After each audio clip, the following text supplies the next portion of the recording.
Episode 31 morning. अब आगे। इस वक्त जन्नत बेहद गुस्से से रिधान को देख रही थी, तो वही रिधान बेशर्मों की तरह मुस्कुराते हुए भावना की तरफ देखकर बोला, मॉम यू नो वॉट, ये मुझे अपने करीब नहीं आने देती। मैं इसका पति हूँ, मेरा हक बनता है कि मैं इसके करीब हूँ और रात को वो सब कुछ करूँ, लेकिन ये मुझे कुछ भी नहीं करने देती, यहाँ तक कि ये मुझे टच भी। इसके आगे वो अभी कुछ कह पाता उससे पहले ही जन्नत तुरंत रिधान के मुंह पर हाथ रख ली और बहुत ही हड़बड़ी के साथ बोली, मॉम अब बाहर जाए, मैं थोड़ी देर में आ रही हूँ। भावना भी थोड़ा सा हिचकिचा गई थी, इसलिए उन्होंने भी अपना सिर हिला दिया और चुपचाप वहां से चली गई। इधर उनके जाते ही जन्नत रिधान के काले को पकड़कर बोली, रिधान सूर्यवंशी, आखिर आप करना क्या चाहते थे? रिधान ने उसे कमर से पकड़ते हुए कहा, चांद पर तुमने मुझे खुद से दूर रखा और फिर भी पूछ रही हो कि मैं क्या करना चाहता हूँ। ऑफ कोर्स तुम्हें अभी बेड पर गिराकर तुम्हारे साथ डेफिनेटली प्यार करना चाहता हूँ। ये सुनते ही जन्नत की आंखें बड़ी हो गई और वो गुस्से से बोली, रिधान प्लीज मैं आपके आगे रिक्वेस्ट कर रही हूँ, मॉम के आगे ऐसे बेशर्मी भरी बातें मत बोला कीजिए। वो क्या सोचेंगे हमारे बारे में? रिधान उसके बालों को कान के पीछे करते हुए बोला, हम हस्बैंड वाइफ है, उन्हें तो खुशी मिलेगी कि हम एक दूसरे के करीब आ रहे हैं और प्यार कर रहे हैं।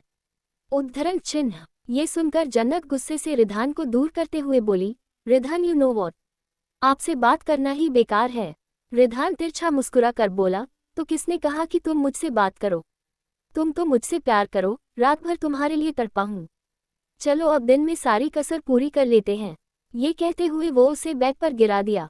जन्नत तुरंत कसमसाते हुए बोली, नहीं रिधान, देखिए मैं अभी भी आपसे नाराज हूँ, इसलिए प्लीज छोड़िए मुझे कुछ भी नहीं करना। लेकिन तिरछी स्माइल के साथ रिधान ने कहा, बट यू नो वॉट, मेरे अंदर का हार्मोन्स तुम्हें देखकर उबल रहा है। मैं खुद पर अब और कंट्रोल नहीं कर पा रहा हूँ। प्लीज तुम मेरे अंदर की आग को शांत करो। ये सब सुनकर तो जन्नत का चेहरा ही पूरी तरह लाल पड़ गया। उसे एक सेकंड के लिए समझ नहीं आया कि वो आखिर कहे तो क्या कहे। वो रिधान की बेशर्मी से परेशान हो चुकी थी, लेकिन रिधान उसके कपड़े खोलने लगा। जन्नत तुरंत रिधान को पकड़ते हुए बोली, रिधान प्लीज सुबह सुबह ये सब कुछ नहीं। रिधान उसकी आंखों में मदहोशी के साथ देखते हुए बोला, तो तुमने रात को क्यों नहीं करने दिया? जन्नत चिढ़कर बोली, क्योंकि मैं आप सबसे नाराज हूँ। रिधान तिरछा मुस्कुराकर बोला, कोई बात नहीं, तुम अपनी नाराजगी बाद में कंटिन्यू कर लेना, पहले मुझे ये कंटिन्यू करने दो। ये कहकर उसने उसके कपड़े को झटके के साथ अलग कर दिया। जन्नत जोर से चिल्लाए, लेकिन रिधान ने उसके होठों को अपने होठों में ले लिया और उसे पैशनेटली चूमने लगा। इधर दूसरी तरफ आशी इस वक्त परेशान हालत में सोफे पर बैठी हुई थी। उसके चेहरे पर साफ साफ टेंशन दिखाई दे रही थी। उसने फ्रस्ट्रेटेड होकर कहा, आखिर वो कौन था जिसने मेरे साथ रात बिताया और वो सब कुछ किया? मैं पता लगा क्यों नहीं पा रही हूँ। ऐसा तो पहले कभी नहीं हुआ। मुझे समझ नहीं आ रहा वो इंसान आखिर था तो था कौन। तभी वहां पर चिरंजीवी आते हुए बोले, बेटा तुम अपना काम कब से शुरू करने वाली हो? ये सुनकर आशी ने फ्रस्ट्रेटेड होकर कहा, देखिए अंकल, अभी मैं बहुत ज्यादा परेशान हूँ, इसलिए अभी के लिए आप सब कुछ भूल जाए। ये सुनकर चिरंजीवी ने कहा, लेकिन क्यों बेटा, ऐसा क्या हुआ जो तुम इतनी परेशान हो कि तुम अपने मकसद को ही भूल रही हो? आशी ने चिढ़कर कहा, मैं अपने मकसद को नहीं भूल रही हूँ, बस फिलहाल के लिए उस पर फोकस नहीं करना चाहती, क्योंकि मेरे पास और भी बहुत सारे काम हैं। मेरी खुद की भी लाइफ है जिस पर मुझे फोकस करना है, इसलिए आई रिक्वेस्ट यू, दोबारा से आप मुझे इस बारे में कोई बात नहीं करेंगे। ये कहकर वो गुस्से से कमरे में चली गई। तो वही चिरंजीवी दांत पीसते हुए खुद से बोला, एक बार मैं उस तन में सूर्यवंशी और रिधान सूर्यवंशी को बर्बाद कर दूं, उसके बाद ये लड़की जितना मुझे अकड़ दिखाती है, इसकी सारी अकड़ पूरी तरह तोड़ दूंगा। वहीं दूसरी तरफ अल्पविराम। लगभग 2 घंटे बीत चुके थे। डाइनिंग एरिया में अब भावना और तन्मय दोनों ही बैठे बार बार गेट की तरफ ही देख रहे थे। तभी तन्मय ने कहा, तुम तो बुलाने गई थी ना जन्नत को, क्या हुआ? वो आई क्यों नहीं अभी तक? अब तो ब्रेकफास्ट का भी वक्त हो गया है। ये सुनकर भावना ने हिचकिचाते हुए कहा, मैं तो गई थी। उसने कहा भी कि वो आ रही है, पर पता नहीं कैसे 2 घंटे लग गए। उद्धरण चिन्ह। लेकिन तभी उनकी नज़र जन्नत पर चली गई, जो एक कैजुअल ड्रेस में बहुत ही धीरे धीरे चलकर आ रही थी। उसे ऐसे चलते देख भावना को कहीं ना कहीं कुछ समझ आ गया और उन्होंने फिर जल्दी से कहा, जन्नत आ गई, चलिए हम ब्रेकफास्ट शुरू करते हैं। तो वही जन्नत बिना कुछ कहे चुपचाप चेयर पर बैठ गई। तभी उसके पीछे रिधान आया और उसके साइड वाली चेयर पर बैठ गया। जन्नत रिधान से नज़र भी नहीं मिला पा रही थी। क्योंकि कमरे में रिधान ने उसके साथ जो कुछ भी किया वो रिधान से काफ़ी ज़्यादा गुस्से में थी। तभी रिधान ने नीचे से उसकी कमर को पकड़ लिया। जन्नत ने अपनी आंखें बड़ी करते हुए धीरे से कहा, रिधान यहाँ मॉम डैड है प्लीज़। लेकिन रिधान तिरछा मुस्कुरा कर बोला, हाँ तो ये उनकी प्रॉब्लम है कि वो यहाँ पर है, इसमें मैं क्या करूँ। ये सुनकर जन्नत लाचारी से उसे देखने लगी। पर तभी तन्मय ने कहा, जन्नत बेटा तुम ठीक तो हो ना? कल की वजह से मुझे माफ़ कर दो बेटा, लेकिन मैं वादा करता हूँ कि अब ऐसा कुछ नहीं होगा। और मैंने रमन को भी बुला लिया है, मैंने उसे सब कुछ समझा दिया है और वो तुमसे मिलकर माफ़ी। इसके आगे तन्मय अभी कुछ कह पाते उससे पहले ही जन्नत ने गुस्से के साथ कहा, कोई ज़रूरत नहीं है, मुझे उनकी कोई माफ़ी नहीं चाहिए। इनफैक्ट मुझे उनसे ही कोई लेना देना नहीं है, इसलिए आप अपने आप से मतलब रखिए ना कि मुझसे। पहले ही आप सब ने मिलकर मेरी लाइफ बर्बाद कर दी है, अब मैं और कुछ भी तमाशा नहीं चाहती। ये कहकर वो ब्रेकफास्ट करने लगी तो वही तन्मय चुप हो गए। भावना ने भी उन्हें आंखों से ही शांत रहने का इशारा किया। तभी भावना ने कुछ याद करते हुए रिधान से कहा, रिधान बेटा आज तुम्हारा कज़न ब्रदर आने वाला है। कज़न ब्रदर का नाम सुनते ही अचानक से रिधान के एक्सप्रेशंस बदल गए। वो दूसरे ही पल गुस्से के साथ बोला, किसने कहा उसे यहाँ आने को? ये सुनकर तन्मय बोले, ये तुम कैसी बातें कर रहे हो? वो मेरे भाई का बेटा है और तुम भूल रहे हो वो बहुत ही काबिल और सक्सेसफुल है। रिधान ने दांत पीसते हुए कहा, मुझे अच्छे से याद है वो मेरा बिजनेस राइवल है और आप मेरे ही बिजनेस राइवल को घर बुला रहे हैं। क्या आपने इसके बारे में मुझसे पूछा? तभी भावना ने कहा, तुम ऐसी बातें क्यों कह रहे हो? वो हमारी फैमिली का एक हिस्सा है, वो तुम्हारा भाई है, तुम अपने भाई के साथ ऐसे दुश्मनी क्यों निभा रहे हो? देखो तुम दोनों का बिजनेस फील्ड भले ही एक है और तुम दोनों ही अपनी फील्ड में बेहतर हो, इसलिए उससे नफरत करना बंद करो। वो थोड़ी ही देर में आ जाएगा और वैसे भी वो इतने सालों बाद इंडिया आ रहा है, मैं तो उसके लिए बहुत खुश हूँ। उससे मिले ही काफ़ी दिन हो गए हैं। एटलीस्ट वो तुम्हारी तरह तो नहीं है, वो मुझसे सीधे मुंह बात करता है और मुझसे अच्छे से पेश आता है। रिधान ने अपने दांतों को पीसते हुए कहा, तो एक काम क्यों नहीं करती आप? उसे ही अपना बेटा बना लीजिए। ये सुनकर तन्मय ने कहा, उसके पास खुद के मॉम डैड यानी कि मेरा छोटा भाई और उसकी बीवी है, वरना मैं खुद उसे अपना बेटा बना लेता। वरना तुम जिस तरह की हरकतें करते हो ना उसके बाद से तो। ये सुनकर अचानक से रिधान ने टेबल पर अपना हाथ पटका, जिसे सुनकर एक सेकंड के लिए जन्नत भी चौंक गई। रिधान गुस्से से अपनी जगह से उठकर बोला, एक बात कान खोलकर सुन लीजिए, वो मेरा बिजनेस राइवल है और उसके अंदर जितनी भी अकड़ है वो मुझसे बर्दाश्त नहीं होती। इसलिए उससे कह दीजिएगा कि वो यहाँ आ तो रहा है पर जल्द से जल्द यहाँ से चला जाए, क्योंकि मैं उसकी शक्ल ज़्यादा दिन तक यहाँ नहीं देख सकता। ये कहकर वो वहाँ से चला गया और इधर तन्मय और भावना उसकी बातें सुनते रह गए। पर जन्नत को कुछ समझ नहीं आया और वो ना समझी में बोली, कौन आ रहा है और रिधान उससे इतना नफरत क्यों करते हैं? जहाँ तक मुझे याद है क्या वो सारांश भाई है जो बचपन में एक बार आए थे?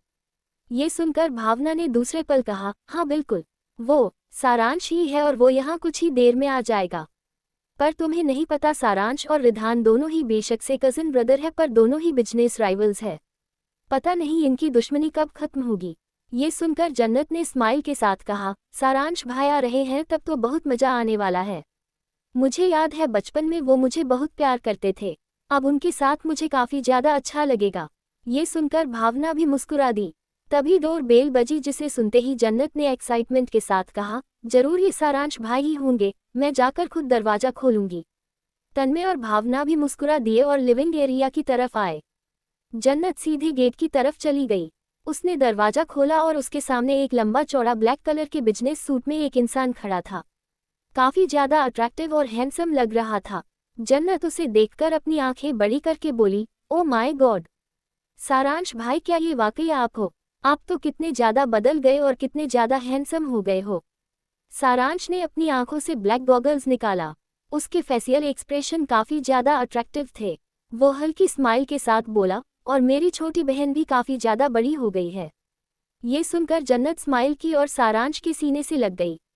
सारांश ने भी उसके सिर पर हाथ फेरा और फिर तभी पीछे से तन्मय ने कहा, बेटा मुझे खुशी हुई कि तुम यहाँ पर आए।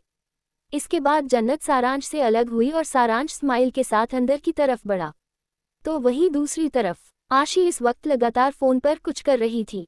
तभी उसका फ़ोन बज उठा। आशी ने तुरंत झटके से फ़ोन उठाया और जल्दबाजी के साथ बोली, क्या हुआ? कुछ पता चला कौन था उस रात मेरे साथ। तभी उधर से आवाज आई, उस क्लब में उस दिन 2 बिजनेस राइवल्स की मीटिंग चल रही थी।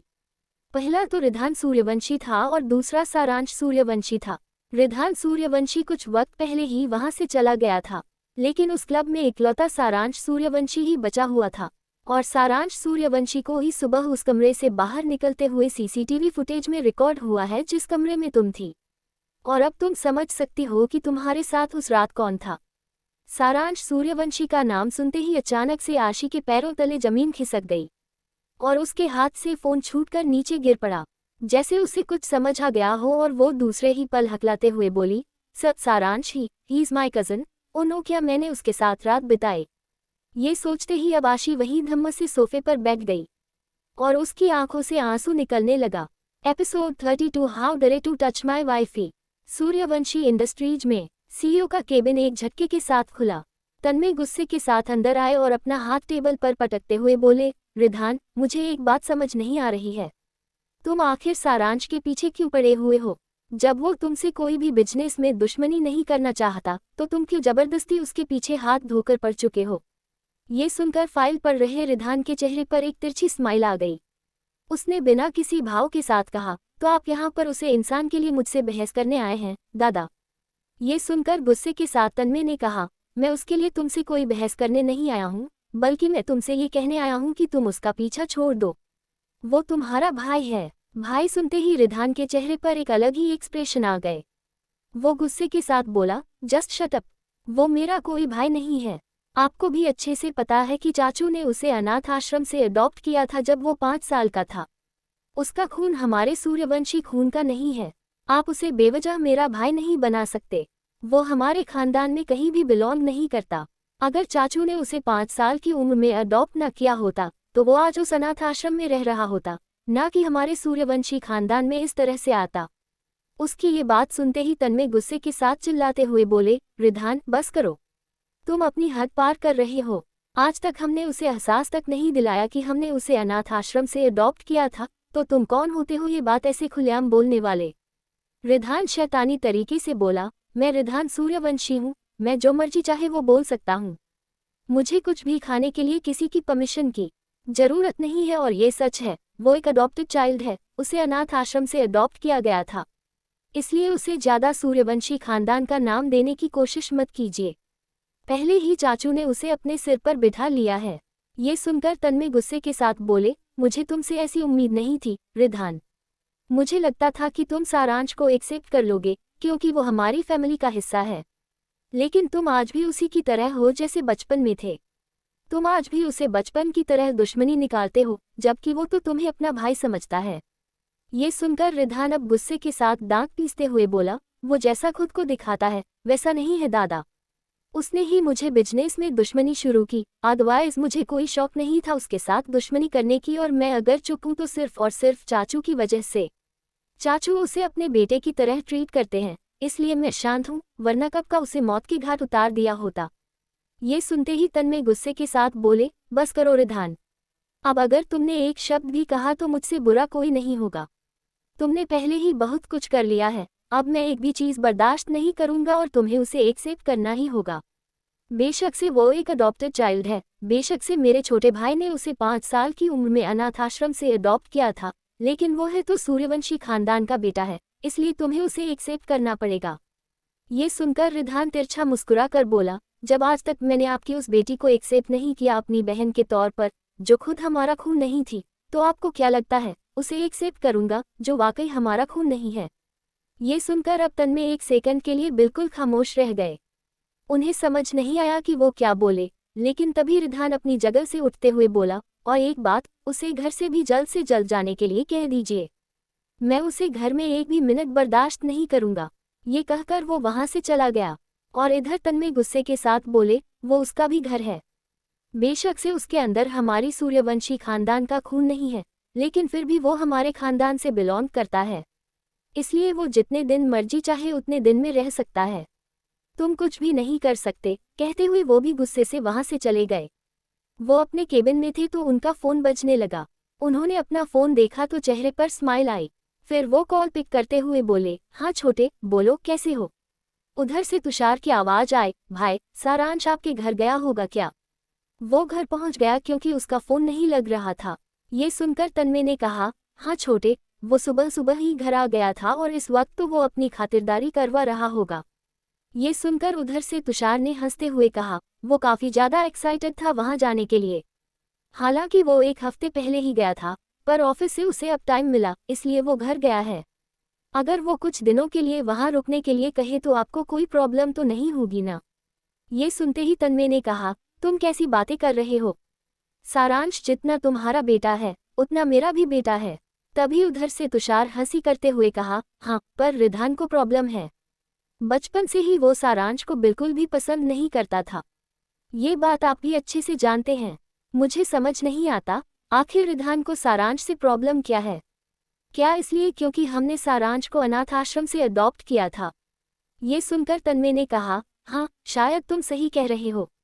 उसे सिर्फ अपने खून से ही मतलब होता है, वो दूसरे से कोई मतलब नहीं रखना। और सारांश अडॉप्टेड चाइल्ड था, इसलिए शायद वो उसे बिल्कुल भी अटैच नहीं है। लेकिन तुम फिक्र मत करो, वो उसके साथ कुछ भी नहीं करेगा। मैं उसे वहां पर अपने घर की तरह महसूस करवाऊंगा। ये सुनकर तुरंत तुषार ने कहा, थैंक यू भाई, मुझे आप पर यकीन था। तभी तन्मय ने कहा, तुम इंडिया कब आ रहे हो? लास्ट टाइम तो बहुत ही कम दिनों के लिए इंडिया आए थे। इसके जवाब में तुषार ने कहा, आपको तो पता है ना, लंदन में हमारा कितना बड़ा बिजनेस फैल चुका है, इसलिए टाइम नहीं मिलता। लेकिन मुझे सारांश की अब शादी करवानी है। मैं सोच रहा हूँ कि इंडिया की लड़की से उसकी शादी करवाऊँ। इसीलिए मैंने उसे खास तौर पर इंडिया में ही एक प्रोजेक्ट दिया है, जिससे कि वो इंडिया में रहे, वहाँ के तौर तरीके देखे, कल्चर को देखें, जिससे कि वो आगे चलकर वहाँ की लड़की को पसंद करके शादी कर ले। ये सुनकर तन्मय ने कहा, ये तो बहुत अच्छी बात है, तुमने बहुत सही फैसला लिया है। वैसे भी बेशक से हम इंडिया वाले विदेश में रहें, लेकिन हमें अपनी संस्कृति और कल्चर को नहीं भूलना चाहिए। ये सुनकर उधर से तुषार ने कहा, सही कहा आपने। वैसे रिधान के बारे में हम सब ने सुना। मुझे तो अभी भी यकीन नहीं हो रहा है कि रिधान ने जन्नत से शादी कर ली। पर अगर देखा जाए तो एक तरह से कुछ गलत भी नहीं है। जन्नत हमारे सूर्यवंशी खानदान का खून नहीं है, तो उनकी शादी हुई भी है तो कोई प्रॉब्लम नहीं है। पर ऐसे अचानक से सच्चाई सामने आई, हम सब बहुत शॉक थे। ये सुनकर तन्मय हिचकी लेते हुए बोले, एक्चुअली ये सब मेरी गलती है, पर तुम जब यहाँ आओगे तो हम सब कुछ बताएंगे और साथ में डिनर भी करेंगे। तुषार ने कहा, ठीक है भाई, फिर आप अपना काम कर लीजिए। इसके साथ कॉल कट हुआ और तन्मय ने कहा, मुझे रिधान को समझना होगा कि वो सारांश से कोई भी बदतमीजी ना करें, क्योंकि जब भी बेचारे सारांश को ये एहसास होता है कि रिधान उससे इसलिए ऐसा बिहेव करता है क्योंकि वो अडॉप्टेड चाइल्ड है, तो उसे बहुत बुरा लगता है। वो कुछ दिनों के लिए यहाँ आया है, तो मैं उसे कोई भी तकलीफ होते हुए नहीं देख सकता और मैं खुद उसके लिए कोई अच्छी लड़की ढूंढ लूंगा, इसके साथ मैं उसकी शादी करवा सकूं। ये कहते हुए वो मुस्कुराए और वहां से बाहर निकल गए। इधर दूसरी तरफ रात का वक्त था और जन्नत किचन में काम कर रही थी। तभी डाइनिंग एरिया से सारांश ने मुस्कुराते हुए कहा, जन्नत तुम्हें कोई ज़रूरत नहीं है मेरा फेवरेट खाना बनाने की। मैं यहाँ तुम सबके साथ वक्त बिताने आया था, पर तुम तो शाम से ही किचन में हो। प्लीज़ जल्दी बाहर आओ, मुझे तुमसे बहुत सारी बातें करनी हैं। जन्नत ने मुस्कुराते हुए कहा, सारांश भाई बस थोड़ा सा इंतजार कीजिए, मैं जल्दी आती हूँ। ऑलमोस्ट आपका फेवरेट खाना बन चुका है। चेयर पर बैठा सारांश ये सुनकर हल्के से मुस्कुरा दिया। वहाँ उनके अलावा और कोई भी नहीं था। लेकिन तभी भावना आते हुए बोली, सारांश बेटा, जन्नत बेटा, मैं अपनी दोस्त की बर्थडे पार्टी में जा रही हूँ। मुझे आने में लेट हो जाएगा और तन्मय भी मुझे वहाँ से पिक कर लेंगे, इसलिए तुम दोनों अपना ख्याल रखना। ये सुनकर सारांश ने कहा, ओके बड़ी मॉम, आप आराम से जाए और जन्नत की फिक्र मत कीजिए, मैं यहाँ पर उसका ख्याल रख लूँगा। जन्नत ने भी कहा, ओके मॉम, टेक केयर। जिसके बाद भावना मुस्कुराई और वहाँ से चली गई। तभी जन्नत डाइनिंग एरिया में डिनर को साफ करते हुए बोली, फाइनली आपका फेवरेट डिनर मैं रेडी कर दिया। ये सुनकर सारांश मुस्कुराया और धीरे से जन्नत के हाथ को पकड़कर बोला, सुनो क्या जन्नत, जब भी मैं यहाँ आता हूँ तो मुझे सबसे ज़्यादा तुमसे मिलने में एक्साइटमेंट होती है, क्योंकि तुम मुझे अपनी फैमिली की तरह ट्रीट करती हो। वरना तुम तो जानती हो कि सभी मुझे सिर्फ एक अडॉप्टेड चाइल्ड ही समझते हैं। जन्नत को पता था कि अडॉप्टेड चाइल्ड से सारांश का क्या मतलब था। उसे पता था कि सारांश सिर्फ और सिर्फ रिधान के बारे में ही ऐसा कह रहा था, जिस वजह से वो मुस्कुरा कर बोली, आप किसी की फिक्र मत कीजिए, मुझे पता है कि आप मेरे लिए कितने मायने रखते हो, इसलिए प्लीज डिनर कीजिए। इसके जवाब में सारांश कुछ कहता, उससे पहले ही किसी ने गुस्से के साथ जन्नत को अपने करीब खींचा और सख्त आवाज में बोला, हाउ डेयर यू, मेरी बीवी को टच करने की हिम्मत कैसे हुई। उसकी आवाज को सुनते ही सारांश के एक्सप्रेशंस बदल गए और वही जन्नत भी शॉक हो गई। Episode 33 angry Ridhan. जन्नत ने दूसरे ही पल हड़बड़ाते हुए सामने की तरफ देखा, जहां इस वक्त रिधान बेहद गुस्से के साथ सारांश को देख रहा था। वही सारांश भी तुरंत अपनी जगह से खड़े होते हुए बोला, रिधान जस्ट कूल डाउन, मैं ऐसा भी क्या कर रहा हूं जिससे तुम इतना ज्यादा गुस्सा हो रहे हो। तभी रिधान ने दांत पीसते हुए कहा, तुमने मेरी बीवी को टच करने की कोशिश की है, क्या ये ज्यादा नहीं है? या फिर तुम अब इसे मेरे ही सामने किस करोगे, तब मैं ऐसे रिएक्ट करूंगा। ये सुनते ही जन्नत गुस्से से बोली, रिधान जस्ट स्टॉप, कैसे बातें कर रहे हैं आप? वो मेरे भाई की तरह है, आप ऐसी बदतमीजी से उनसे बात नहीं कर सकते। तभी रिधान ने उसकी बाजू कसकर पकड़ते हुए बोला, तुम अभी बीच में मत बोलो जन्नत, मैं बाद में बताऊंगा। बहुत खुश हो रही हो ना इसके साथ? You just wait and watch, मैं तुम्हारे साथ क्या करता हूँ। ये कहते हुए उसने जन्नत को अपने बीच से साइड किया और सारांश की तरफ गुस्से से बढ़ते हुए बोला, और तुम इसलिए यहाँ पर आए हो ना, ताकि मेरी बीवी को अपने साइड कर सको, उसे अपने जाल में फंसा सको। क्या तुम्हें इतनी शर्म नहीं है कि वो मेरी बीवी है और किसी की बीवी को ऐसे टच करना गलत बात है? क्या तुम्हें इतनी भी अकल नहीं है? सारांश ये सब सुनकर अब गुस्से के साथ दांत पीसते हुए बोला, बस करो रिधान, मैं तुम्हारी बदतमीजी को ज्यादा टॉलरेट नहीं कर सकता। मुझे पता है कि तुम जन्नत को लेकर काफी ज्यादा पजेसिव और पागल हो, लेकिन इसका मतलब ये नहीं कि तुम मुझे कुछ भी कहोगे। मैं जन्नत को अपनी छोटी बहन की तरह ट्रीट करता हूँ और वो भी मुझे भाई मानती है। क्या तुम्हारी नज़र में भाई बहन का यही रिश्ता होता है? ये सुनकर रिधान गुस्से से दांत पीसते हुए बोला, हाँ, मेरी नज़रों में भाई बहन का यही रिश्ता होता है। ये मुझे भी तो भाई कहती थी ना, लेकिन देखो मैंने इसके साथ शादी कर ली। क्या बच्चा हमारे रिश्ते में? आज ये मेरी बीवी बनकर मेरे सामने खड़ी है। और जहाँ तक बात रही तुम दोनों के रिश्ते की, तो ना तो तुम सूर्यवंशी खानदान के खून हो और ना ही ये सूर्यवंशी खानदान की खून है। तुम दोनों ही अलग अलग खून हो और तुम दोनों अगर चाहो तो एक दूसरे के हो सकते हो। जन्नत से ये सब आगे सुना नहीं गया। वो दूसरे ही पल रिधान की तरफ बढ़ी और रिधान को कॉलर से पकड़कर गुस्से के साथ चिल्लाई, बस कीजिए रिधान सूर्यवंशी, अब अगर आपने एक शब्द भी आगे कहा तो मुझसे बुरा कोई नहीं होगा। मुझे पता है कि आप मुझे लेकर काफी ज्यादा पागल हैं, पर इसका मतलब ये नहीं कि आप कुछ भी बकवास अपने मुंह से निकालेंगे और मैं सुनती रहूंगी। मेरी भी कोई सेल्फ रिस्पेक्ट है। आपको क्या लगता है दुनिया में हर एक रिश्ता गंदा होता है, जैसे आपने हमारे रिश्ते को गंदा किया था मुझसे शादी करके? ये सुनते ही रिधान एक सेकंड के लिए चुप रह गया। वहीं जन्नत ने गुस्से से अपनी बातों को चबाते हुए कहा, मैं आपको अपना भाई समझती थी, लेकिन आपने मेरे साथ क्या किया? मेरे साथ जबरदस्ती की, मेरे साथ जबरदस्ती शादी की, और पता नहीं क्या क्या जबरदस्ती कर लिया आपने। और अब आप वही चीज़ सारांश भाई के साथ कर रहे हैं। मैं उन्हें अपने मुंह से भाई कहती हूँ और दिल से भी उन्हें भाई मानती हूँ, लेकिन इसका मतलब ये नहीं कि आप उन्हें कुछ भी कहेंगे। वो यहाँ पर मेहमान बनकर आए हैं, और अब अगर आपने उनके साथ एक भी बदतमीजी की तो मुझसे बुरा कोई नहीं होगा। तभी रिधान ने गुस्से से जन्नत के बालों को पीछे से पकड़कर कहा, तुम्हारी इतनी हिम्मत कि तुम अपने पति को किसी गैर मर्द के सामने जवाब दोगी? शायद तुम्हारी जुबान को ज्यादा ही छूट मिल गई है।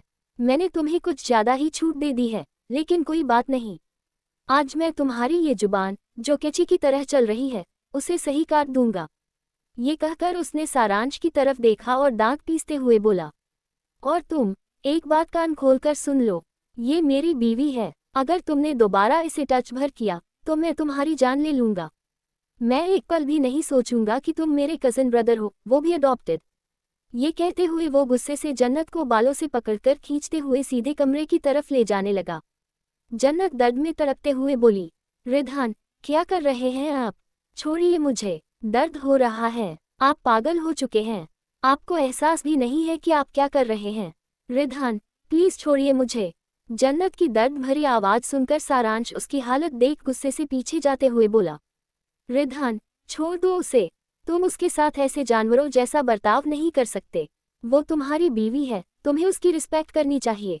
रिधान मेरी बात सुनो।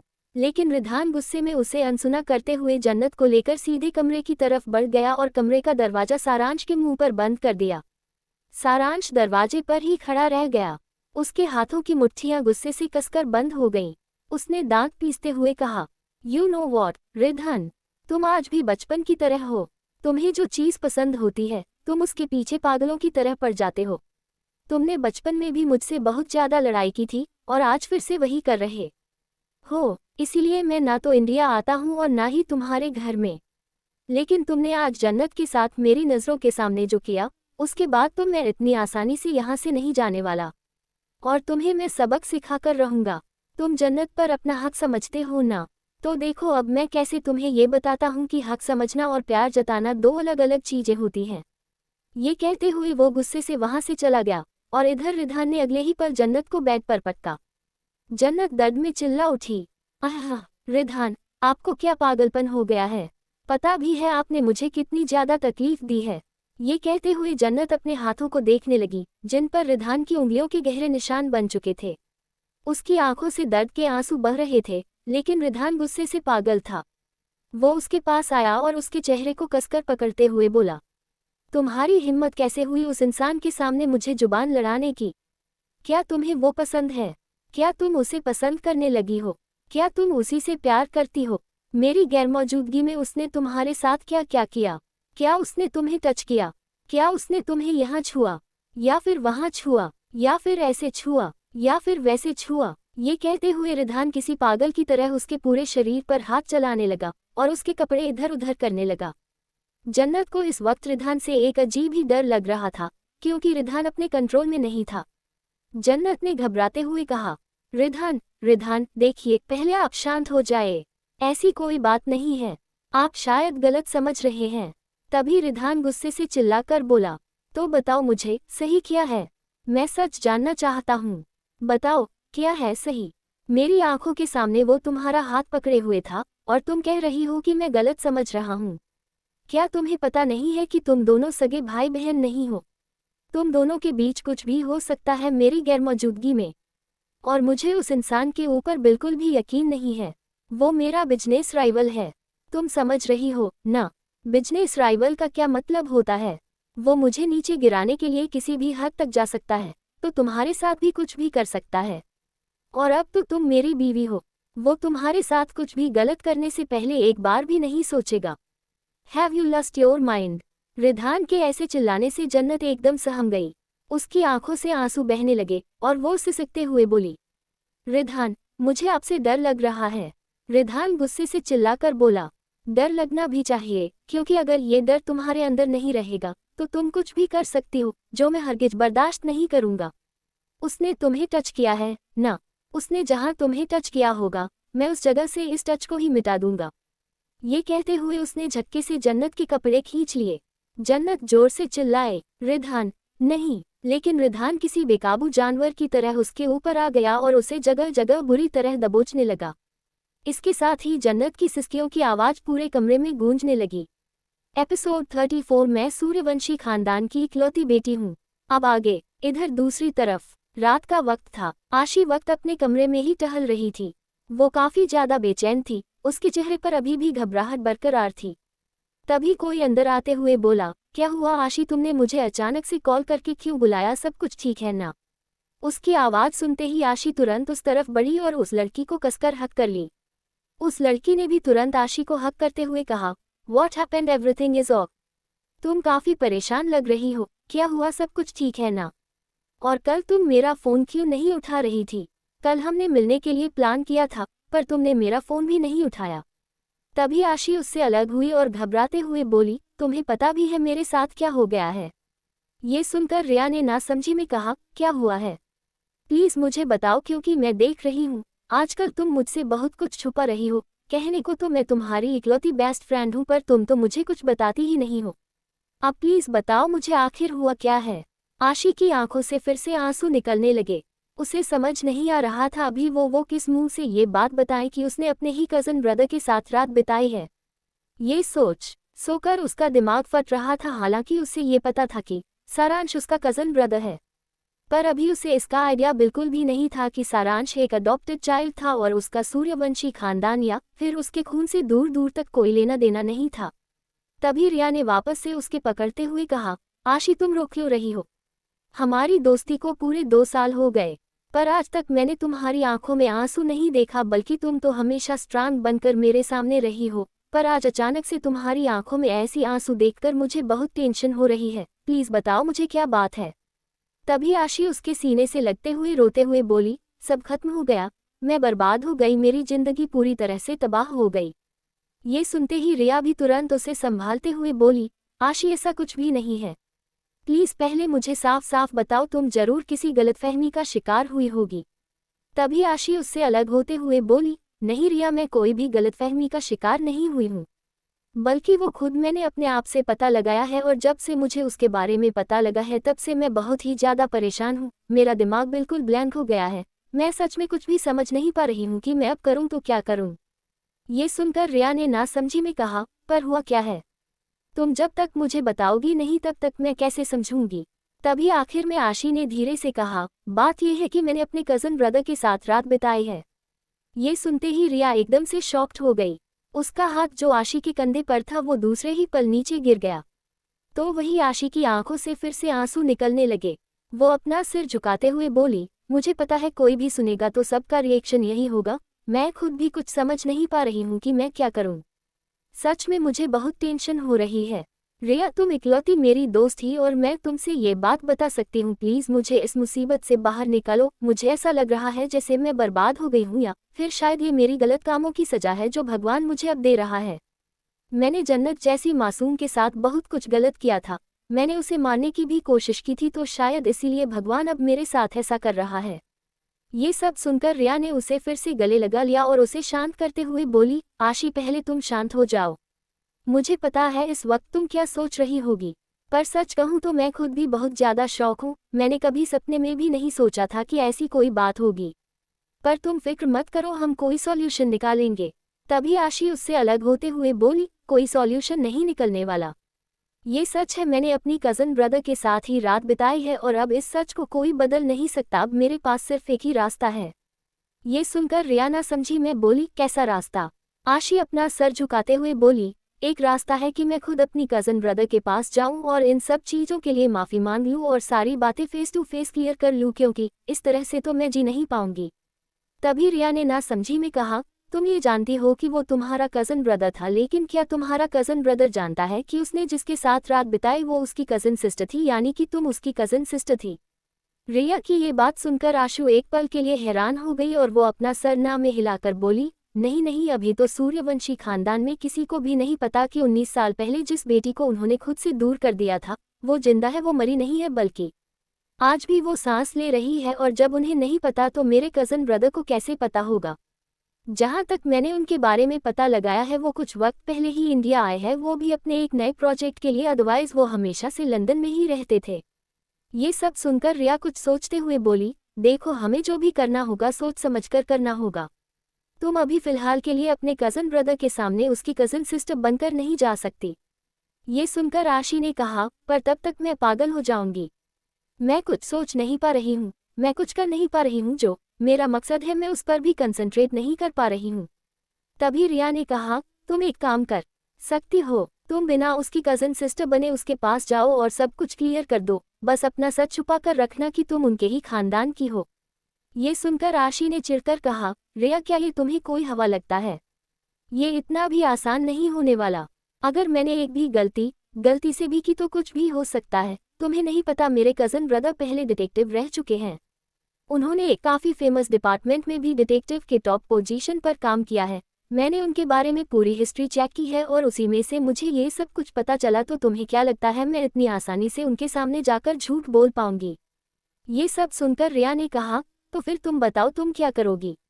क्योंकि इस वक्त मुझे भी कुछ समझ नहीं आ रहा है और तुम जो आइडिया बता रही हो वो कहीं से सही नहीं है। तभी आशी गुस्से के साथ बोली, मुझे इतना डरने की जरूरत नहीं है।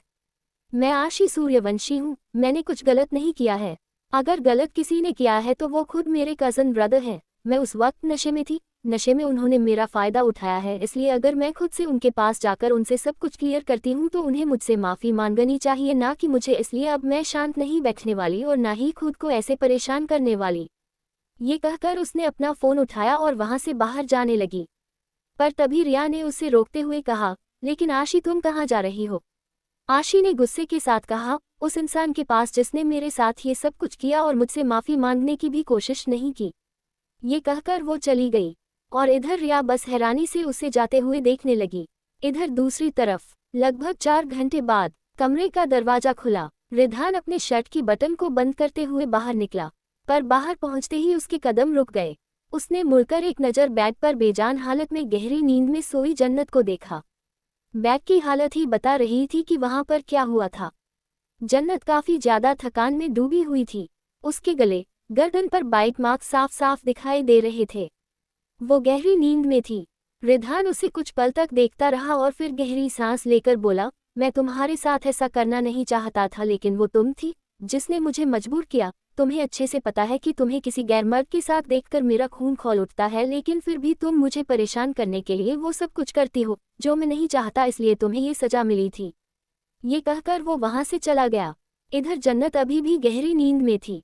गिल्टी। इधर दूसरी तरफ आशी इस वक्त कार ड्राइव कर रही थी। उसके दिमाग में रह रहकर सिर्फ और सिर्फ सारांश की बातें ही चल रही थी। उसने खुद से कहा, मैंने क्या कर दिया? मुझे कुछ समझ नहीं आ रहा है, और अभी मैं क्या कर रही हूँ ये भी समझ नहीं आ रहा है। लेकिन मुझे सारांश से मिलकर सब कुछ क्लियर करना होगा। मैं इस तरह से इसे जाने नहीं दे सकती, वरना मैं गिल्ट में ही मर जाऊंगी। ये सब सोचते हुए उसने आखिरकार अपनी कार एक बड़े से आसमान को छूती बिल्डिंग के बाहर रोक दी। वो कार से बाहर निकली और बिल्डिंग को देखते हुए बोली, गॉड प्लीज़ मुझे हिम्मत देना, क्योंकि सच में मेरा मन बिल्कुल आउट ऑफ कंट्रोल हो चुका है। ये सब कहते हुए वो बिल्डिंग के अंदर चली गई। रिसेप्शनिस्ट से उसने कहा, मुझे आपके सर से मिलना है। तभी रिसेप्शनिस्ट ने कहा, पर वो तो अभी मीटिंग अटेंड कर रहे हैं। आप मुझे अपना नाम बता दीजिए और क्या आपके पास अपॉइंटमेंट है? ये सुनकर आशी हल्का मुस्कुराते हुए बोली, वह एक्चुअली मेरे पास अपॉइंटमेंट तो नहीं है, पर अगर आप उनसे कहेंगे कि एक आशी नाम की लड़की उनसे मिलने आई है तो वो जरूर मुझसे मिलेंगे। ये सुनकर रिसेप्शनिस्ट ने सिर हिला दिया। आशी वही लॉबी में बैठ गई। लगभग आधे घंटे बाद रिसेप्शनिस्ट ने आवाज लगाते हुए कहा, आप टॉप फ्लोर पर चले जाए, वहां पर हमारे सर आपको मिल जाएंगे। ये सुनते ही आशी का दिल जोर से धड़कने लगा और वो सीधे लिफ्ट की तरफ बढ़ गई। कुछ देर में लिफ्ट का दरवाजा टॉप फ्लोर पर खुला। उसने एक नज़र केबिन की तरफ डाली। वो इकलौता केबिन था और दरवाजा बंद था। आशी ने खुद से कहा, मैं क्या करूं? मुझे कुछ समझ नहीं आ रहा है। क्या मुझे अंदर जाना चाहिए? कितनी शर्म की बात है। वो मेरे कज़न ब्रदर हैं और मैं अपने कज़न ब्रदर के साथ। वो अभी खुद में ही उलझी हुई थी कि तभी अंदर से भारी आवाज आई, कम इन। ये सुनकर आशी की आंखें बड़ी हो गईं। वो बुदबुदाई, ये कैसे पॉसिबल है? मैंने तो अभी दरवाजा नॉक भी नहीं किया। तभी फिर से अंदर से आवाज आई, मैं तुम्हें देख सकता हूँ, इसलिए अब अंदर आ जाओ। ये सुनकर आशी का चेहरा पूरी तरह लाल हो गया। उसे इस वक्त काफी ज्यादा शर्म महसूस हो रही थी। अनमने मन से उसने दरवाजा खोला और अंदर की तरफ गई। अंदर जाकर उसने ग्लास विंडो की तरफ देखा, जहां इस वक्त सारांश उसे पीट करके खड़ा हुआ था। उसके हाथ में सिगरेट थी और वो बस खामोशी से बाहर की तरफ देख रहा था। तभी आशी झिझकते हुए बोली, एक्चुअली मैं वह। सारांश ने सिगरेट को अपने जूते के तले मसल दिया और आशी की तरफ मुड़ते हुए सख्त आवाज में बोला, क्या कहना चाहती हो तुम? साफ साफ बताओ। आशी सिर झुकाते हुए बोली, कल रात जो कुछ भी हुआ। ये कहकर वो फिर से रुक गई। उसे समझ नहीं आ रहा था कि वो आगे क्या बोले। तभी सारांश उसकी तरफ अपने कदम बढ़ाने लगा। सारांश को अपनी तरफ आते देख आशी का दिल जोर से धड़कने लगा। वो घबराते हुए अपने कदम पीछे लेती हुई बोली, वह एक्चुअली मैं ये कहना चाहती थी कि वो कल रात। ये कहते हुए वो लगातार अपने कदम पीछे ले रही थी, पर सारांश उसकी तरफ बढ़ता ही जा रहा था। सारांश को अपनी तरफ आते देख आशी ने आखिरकार हिम्मत जुटाई और एक ही सांस में बोल पड़ी, बात यह है कि ये सब कुछ मैंने जानबूझकर नहीं किया। मैं उस वक्त नशे की हालत में थी और नशे की हालत में मेरे साथ वो सब कुछ हो गया। पर आप तो होश में थे ना? आपको तो खुद पर कंट्रोल करना चाहिए था। आपको तो पता है ना कि मैं आपकी कौन हूँ।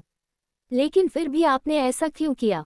आशी की आवाज कांप रही थी, पर उसने खुद को संभालते हुए कहा, पर मैं यहाँ सब कुछ क्लियर करने आई हूँ क्योंकि मैं घुट घुट कर जी रही हूँ। जब से मुझे सच पता चला तब से मैं ठीक से कुछ सोच नहीं पा रही हूँ, इसलिए बस मैं यहाँ क्लियर करने चली आई। सारांश ने आशी की बातें सुनते ही अपने कदम रोक लिए। वो कुछ पल तक आशी को देखता रहा, जो नजरें झुकाए खड़ी थी। उसे देखते रहने के बाद सारांश ने तिरछी मुस्कान के साथ कहा, तुम कौन हो मेरी? ये सुनते ही आशी की आंखें बड़ी हो गईं। उसने तुरंत अपना चेहरा ऊपर उठाया और सारांश को देखते हुए बोली, व्हाट? क्या आपको नहीं पता मैं कौन हूँ? सारांश ने सीधे स्वर में जवाब दिया, नहीं, मुझे नहीं पता तुम कौन हो। अब बताओ, क्या रिश्ता है तुम्हारा मुझसे? ये सुनकर आशी को गहरा झटका लगा। उसने मन ही मन सोचा, तो इसका मतलब सारांश को नहीं पता कि मैं असलियत में कौन हूँ। तभी तो ये ऐसी बातें कर रहे हैं। अगर इन्हें पता होता तो ये कभी ऐसी बात ही न करते। मुझे लग रहा था कि इन्हें पता चल गया होगा कि मैं ही सूर्यवंशी खानदान की वो बेटी हूँ जिसे उसके ही परिवार वालों ने पैदा होते ही अलग कर दिया था, और शायद ये बात अभी दुनिया से भी अनजान है। ये सब सोचते हुए आशी का चेहरा उदासी से भर गया। उसे आज पहली बार इस बात से बहुत ज्यादा तकलीफ हो रही थी कि वो सूर्यवंशी खानदान की बेटी थी, पर यह बात किसी को भी नहीं पता थी, और वो ये बात चाहकर भी किसी से साझा नहीं कर सकती थी क्योंकि सब उसका मजाक उड़ाते, सब उसके बारे में पता नहीं क्या क्या बातें बनाते। वो अभी भी खामोश खड़ी थी जब अचानक सारांश ने उसकी तरफ कदम बढ़ाया और उसकी कमर पकड़ ली। ये देखते ही आशी की आंखें बड़ी हो गईं। वो तुरंत घबराते हुए बोली, आप क्या कर रहे हैं?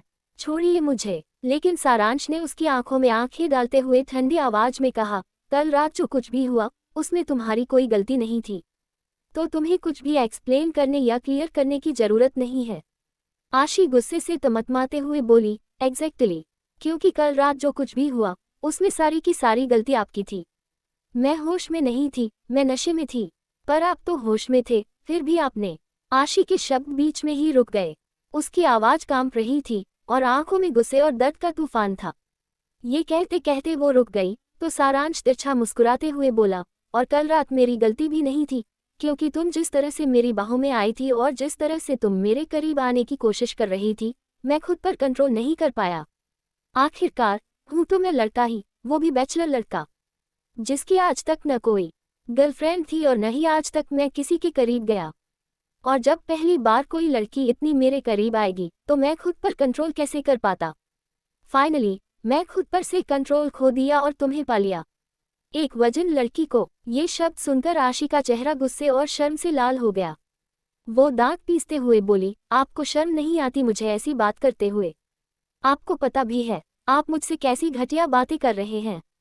सारांश अपनी भारी आवाज में चिल्लाते हुए बोला, क्यों, क्या हो गया? मैं ऐसा भी क्या बोल रहा हूँ? मैंने जो कहा बिल्कुल सच कहा। तुम एक वजन थी, पर अब नहीं हो, क्योंकि कल रात मैंने तुम्हारी वजनिटी तुमसे ले ली और अपनी वजनिटी तुम्हें दे दी। एक तरह से हम दोनों ही अब वजन नहीं हैं और एक दूसरे को पा चुके हैं। ये सब सुनकर आशी का चेहरा और भी ज्यादा गुस्से से लाल हो गया और वो उस पर चिल्लाकर बोली, जस्ट शट अप। आपको पता भी नहीं है कि आपका रिश्ता मेरे साथ क्या है, और आप उस रिश्ते का लिहाज भी नहीं कर रहे हैं, बस ऐसी घटिया बातें कर रहे हैं। ये सुनकर सारांश उसे घूरने लगा और बोला, तो तुम ही बताओ, क्या रिश्ता है तुम्हारा मुझसे? आशी गुस्से से जैसे ही कुछ कहने को हुई, अचानक से कुछ सोचकर वो रुक गई और उसके हाथों की मुट्ठी बस बंद हो गई। तभी सारांश उसके गुस्से से लाल छोटे से चेहरे पर अपनी उंगलियां चलाते हुए बोला, यू नो व्हाट, तुम ऐसे नाराज होती हो, गुस्सा करती हो तो बहुत खूबसूरत लगती हो। शायद इसी खूबसूरती की वजह से ही तो मैं तुम्हारे लिए पागल हो चुका हूँ, और अब मैं तुम्हें खुद से दूर नहीं जाने दूंगा। कल रात के बाद से मैं तुम्हें बाहर रहा था, अपने साथ इमेजिन करता हूँ। क्या आज रात भी तुम मेरा साथ दोगी? क्या मेरे साथ कोऑपरेट करोगी? क्योंकि मैं तुम्हें आज की रात फिर से प्यार करना चाहता हूँ। मैं तुम्हें फिर से अपने करीब करना चाहता हूँ। मैं तुम्हें फिर से अपनी बाहों में भर लेना चाहता हूँ और तुम्हारी आगोश में खो जाना चाहता हूँ। बताओ, क्या तुम दोगी मेरा साथ? ये सब सुनकर आशी एकदम से शॉक हो गई और बस सारांश को ही देखती रह गई। Important news. हेलो गाइस, मुझे ये बताना था कि मैंने नोटिस किया कि आप सबको इसमें जन्नत और रिधान का जो बचपन सीन्स था वो ज़्यादा पसंद आया था। मैंने सोचा है कि मैं अब उन दोनों का बचपन अच्छे से दिखाऊंगी, वो भी अलग नॉवल में, एंड वो नॉवल बहुत डिफरेंट होगी। रिधान का जुनून हद से पार होगा, कॉज इसमें बहुत कुछ मैं नहीं दिखा पाई, सो उसमें बचपन से दिखाऊंगी और ये भी दिखाऊंगी कि आखिर आशी के साथ ऐसा क्या हुआ था जिसकी वजह से उसे इस तरह अपनी खानदान से दूर कर दिया गया था, और वो कैसे चिरंजीव के पास पहुंची। यहाँ तक कि आशी और सारांश का भी बचपन का सीन दिखाऊंगी, और मैं ये भी दिखाऊंगी कि किस तरह से सारांश और विधान बचपन में ही जन्नत के लिए लड़ाई कर चुके थे। यानी कि बहुत सारा कंटेंट बचपन का है, और इनका चाइल्डहुड में रोमांस भी दिखाना चाहती हूँ, जो दूसरे नॉवल में ही पॉसिबल है, और वो दूसरी नॉवल में आज ही पब्लिश कर दूंगी, जिसका लिंक मैं अपने व्हाट्सएप चैनल पर शेयर कर दूंगी, तो आप सब वहां पर जुड़ जाए, जिससे कि वो नॉवल आप सब पढ़ सके। उसका नाम होगा madness of step brother. Episode 36। Ridhan is totally mad. रात का वक्त था। He is not human, he is totally a beast. Jannat खुद को मिरर में देखते हुए गुस्से के साथ बोली। इस वक्त उसकी पूरी बॉडी पर स्क्रचेस और बाइट मार्क्स के निशान थे, जिसे वो आसानी से देख सकती थी। वो अभी अभी शावर लेकर निकली थी। उसने बाथरोब को थोड़ा नीचे सरकाया हुआ था, जिस वजह से उसे अपनी पूरी बॉडी दिखाई दे रही थी। उसकी आंखों में गुस्सा और चेहरे पर थकान बरकरार थी। तभी क्लोजेट का दरवाजा खुला, जिसे सुनकर जन्नत ने उस तरफ देखने की भी हिम्मत नहीं की और चुपचाप बेड की तरफ जाने लगी। पर तभी रिधान, जो अपने कैजुअल आउटफिट में बाहर निकला था, भौहें चढ़ाते हुए बोला, कहाँ जा रही हो तुम? ये सुनकर जन्नत ने बिना रिधान की तरफ देखे कहा, क्या आपको दिखाई नहीं देता? मैं बेड पर ही जा रही हूँ। ये सुनकर रिधान तिरछा मुस्कुराया और बोला, साथ तुम्हें लेसन अच्छे से मिल गया होगा। अब तुम किसी दूसरे लड़के के करीब जाने की भी कोशिश नहीं करोगी। ये सुनते ही जन्नत से अब कंट्रोल नहीं हुआ। वो गुस्से के साथ रिधान की तरफ मुड़ी और बोली, सही कहा आपने रिधान, मुझे अच्छे से लेसन मिल चुका है, और अब मैं किसी और के करीब जाना तो दूर, उनकी तरफ देखूंगी भी नहीं। लेकिन एक बात आप भी समझ लीजिए, जिस तरह आप मेरे साथ टॉर्चर कर रहे हैं, एक दिन मैं आपको छोड़कर इतनी दूर चली जाऊंगी कि आपको एहसास तक नहीं होगा, और आप मुझे पागलों की तरह ढूंढते रह जाएंगे। उसकी ये बात सुनते ही रिधान के एक्सप्रेशन डार्क हो गए। वो गुस्से के साथ बोला, क्या कहा तुमने? तुम मुझे छोड़कर जाओगी? क्या तुम्हारी इतनी औकात है? इसके जवाब में जन्नत ने कहा, सही कहा आपने, मेरी कोई औकात नहीं आपको छोड़कर जाने की। लेकिन जिस दिन पानी सर के ऊपर चला गया, उस दिन जाकर भी मुझे कोई नहीं रोक सकता। ये कहकर उसने गुस्से से ब्लैंकेट खुद पर खींच ली और अपनी आंखें बंद कर लीं। वहीं रिधान ये सब सुनकर अपने हाथों की मुट्ठियां भींचते हुए बोला, तुम मुझसे दूर जाओ, ये कभी भी नहीं हो सकता। और कोई दूसरा तुम्हारे करीब आए, ये तो मैं हरगिज होने नहीं दूंगा। ये कहते हुए वो वहां से बाहर निकल गया। जन्नत सब सुन रही थी, लेकिन उसने कोई रिएक्शन नहीं दिया। वो रिधान के बिहेवियर से बुरी तरह थक चुकी थी। रिधान उसे अपनी कठपुतली की तरह इस्तेमाल कर रहा था। उसे अब ऐसा लग रहा था जैसे उसकी पूरी जिंदगी ही बदल गई हो। इससे पहले वो अपनी मनमर्जी की मालिक थी, पर अब उसे महसूस हो रहा था कि वो रिधान की पपेट बन चुकी है, जिसे वो अपने मुताबिक नचाता था। देखते देखते जन्नत की आंखों से आंसू बह निकले, लेकिन तभी उसका फोन बज उठा। उसने अपना फोन देखा तो एक अननोन नंबर से कॉल आ रहा था। ये देखकर जन्नत ने कॉल पिक किया और अपनी धीमी आवाज में बोली, हेलो, कौन बोल रहा है? तभी उधर से आवाज आई, जन्नत बेटा, प्लीज मुझे माफ कर दो। रमन की आवाज सुनते ही जन्नत बिल्कुल शॉक हो गई। उसने तुरंत फोन देखते हुए कहा, आपको मेरा नंबर कहाँ से मिला? मैंने तो आपको ब्लॉक कर रखा था ना। आपने मुझे कॉल क्यों किया? और कौन सी बेटी? किसकी बेटी? मैं कोई बेटी नहीं हूँ आपकी। दोबारा से मेरे पास कॉल भी मत कीजिएगा। ये कहकर जन्नत कॉल कट करने को हुई, लेकिन तभी रमन ने उधर से कुछ ऐसा कहा, जिसे सुनते ही जन्नत का चेहरा बिल्कुल पीला पड़ गया। वो बस शॉक्ड होकर फोन को ही देखती रह गई। इधर दूसरी तरफ अपार्टमेंट में आशी इस वक्त परेशान हालत में इधर उधर टहल रही थी। उसने खुद से कहा, मैं आखिर सारांश को कैसे समझाऊं कि वो जिसके साथ फ्लर्ट करने की कोशिश कर रहा है, मैं अपने कजिन ब्रदर के साथ कैसे फ्लर्ट कर सकती हूँ? मेरा तो दिमाग ही काम नहीं कर रहा। मैं करूँ तो क्या करूँ? और ऊपर से मैं उसे ये भी नहीं बता पा रही हूँ कि मैं उसकी गजल सिस्टर हूँ, क्योंकि अगर मैंने उसे ये बताया तो उसे मजाक लगेगा। उसे ऐसा लगेगा जैसे कि मैं उसके साथ धोखेबाजी कर रही हूँ। तभी वहां पर चिरंजीवी आते हुए बोले, मैं देख रहा हूँ आजकल तुम कुछ ज्यादा ही परेशान हो। आखिर हुआ क्या है? आशी ने गुस्से के साथ कहा, अंकल आप फिर से यहाँ आ गए। मैंने कहा था ना कि अभी के लिए आप यहाँ नहीं आएंगे। मैं पहले ही बहुत ज्यादा परेशान हूँ, इसलिए प्लीज चले जाए यहाँ से। तभी चिरंजीवी गुस्से से बोले, तुम अपना मकसद भूल गई हो। तुम्हारा मकसद सूर्यवंशी खानदान को बर्बाद करना है। तो क्या तुम भूल गई कि उन्होंने किस तरह से पैदा होते ही तुम्हें खुद से दूर कर दिया था? पता नहीं तुम क्या कर रही हो, इसलिए मुझे तुम्हें तुम्हारा मकसद याद दिलाने के लिए बार बार यहाँ आना पड़ता है। ये सब सुनकर आशी की आंखों से आंसू निकलने लगे। वो वहीं जमीन पर बैठ गई और रोते हुए बोली, मैं पहले ही अपनी जिंदगी में बहुत ज्यादा परेशान हूँ, ऊपर से मुझे ऐसे बदले लेने पड़ रहे हैं जिनका कोई मायने ही नहीं है मेरे लिए। वे माँ बाप जिन्हें मेरी कोई फिक्र नहीं है, वे आराम से अपनी जिंदगी जी रहे हैं और मैं यहाँ उनसे बदला लेने के लिए दिन रात परेशान हो रही हूँ। मुझे तो ऐसा लगता है कि जैसे मेरी जिंदगी ही मजाक बन गई है। मुझे ऐसा लगता है कि जैसे मुझे अपनी जिंदगी खत्म कर देनी चाहिए। ये सुनते ही चिरंजीव के एक्सप्रेशन बदल गए। वो मन ही मन बोला, तू फिक्र मत कर, एक बार तो मेरा मकसद पूरा कर दे, उसके बाद मैं खुद तुझे अपने ही हाथों से मार डालूंगा। लेकिन बाहर से उसने खुद को संयमित करते हुए आगे बढ़कर आशी को संभाला और कहा, देखो बेटा, मुझे पता है इस वक्त तुम बहुत परेशान हो, लेकिन अब वो वक्त आ गया है जब दुनिया वालों के सामने तुम्हारा सच लाया जाए। दुनिया को पता चलना चाहिए कि तुम ही सूर्यवंशी खानदान का असली खून हो और तुम्हें उस खानदान की असली बेटी होने का हक मिलना चाहिए। ये सुनते ही अचानक से आशी के भाव बदल गए और वो दूसरे ही पल बोली, क्या? ये आप क्या कह रहे हैं? इसके जवाब में चिरंजीवी ने कहा, हाँ बेटा, मैंने सोच लिया है, मैंने सारी तैयारी भी कर ली है। सूर्यवंशी खानदान को भी तो पता चलना चाहिए कि उन्होंने तुम्हारे साथ कितना गलत किया, और इसके लिए मैंने पूरी तैयारी कर ली है। कल सुबह प्रेस कॉन्फ्रेंस होगी और सारे प्रूफ के साथ तुम दुनिया वालों के सामने सूर्यवंशी खानदान की बेटी के तौर पर सामने आओगी। ये सब सुनकर आशी बिल्कुल सन्न रह गई और शॉक होकर बोली, व्हाट? क्या सच में? लेकिन ये सारी तैयारी कब की और मुझे बताया क्यों नहीं?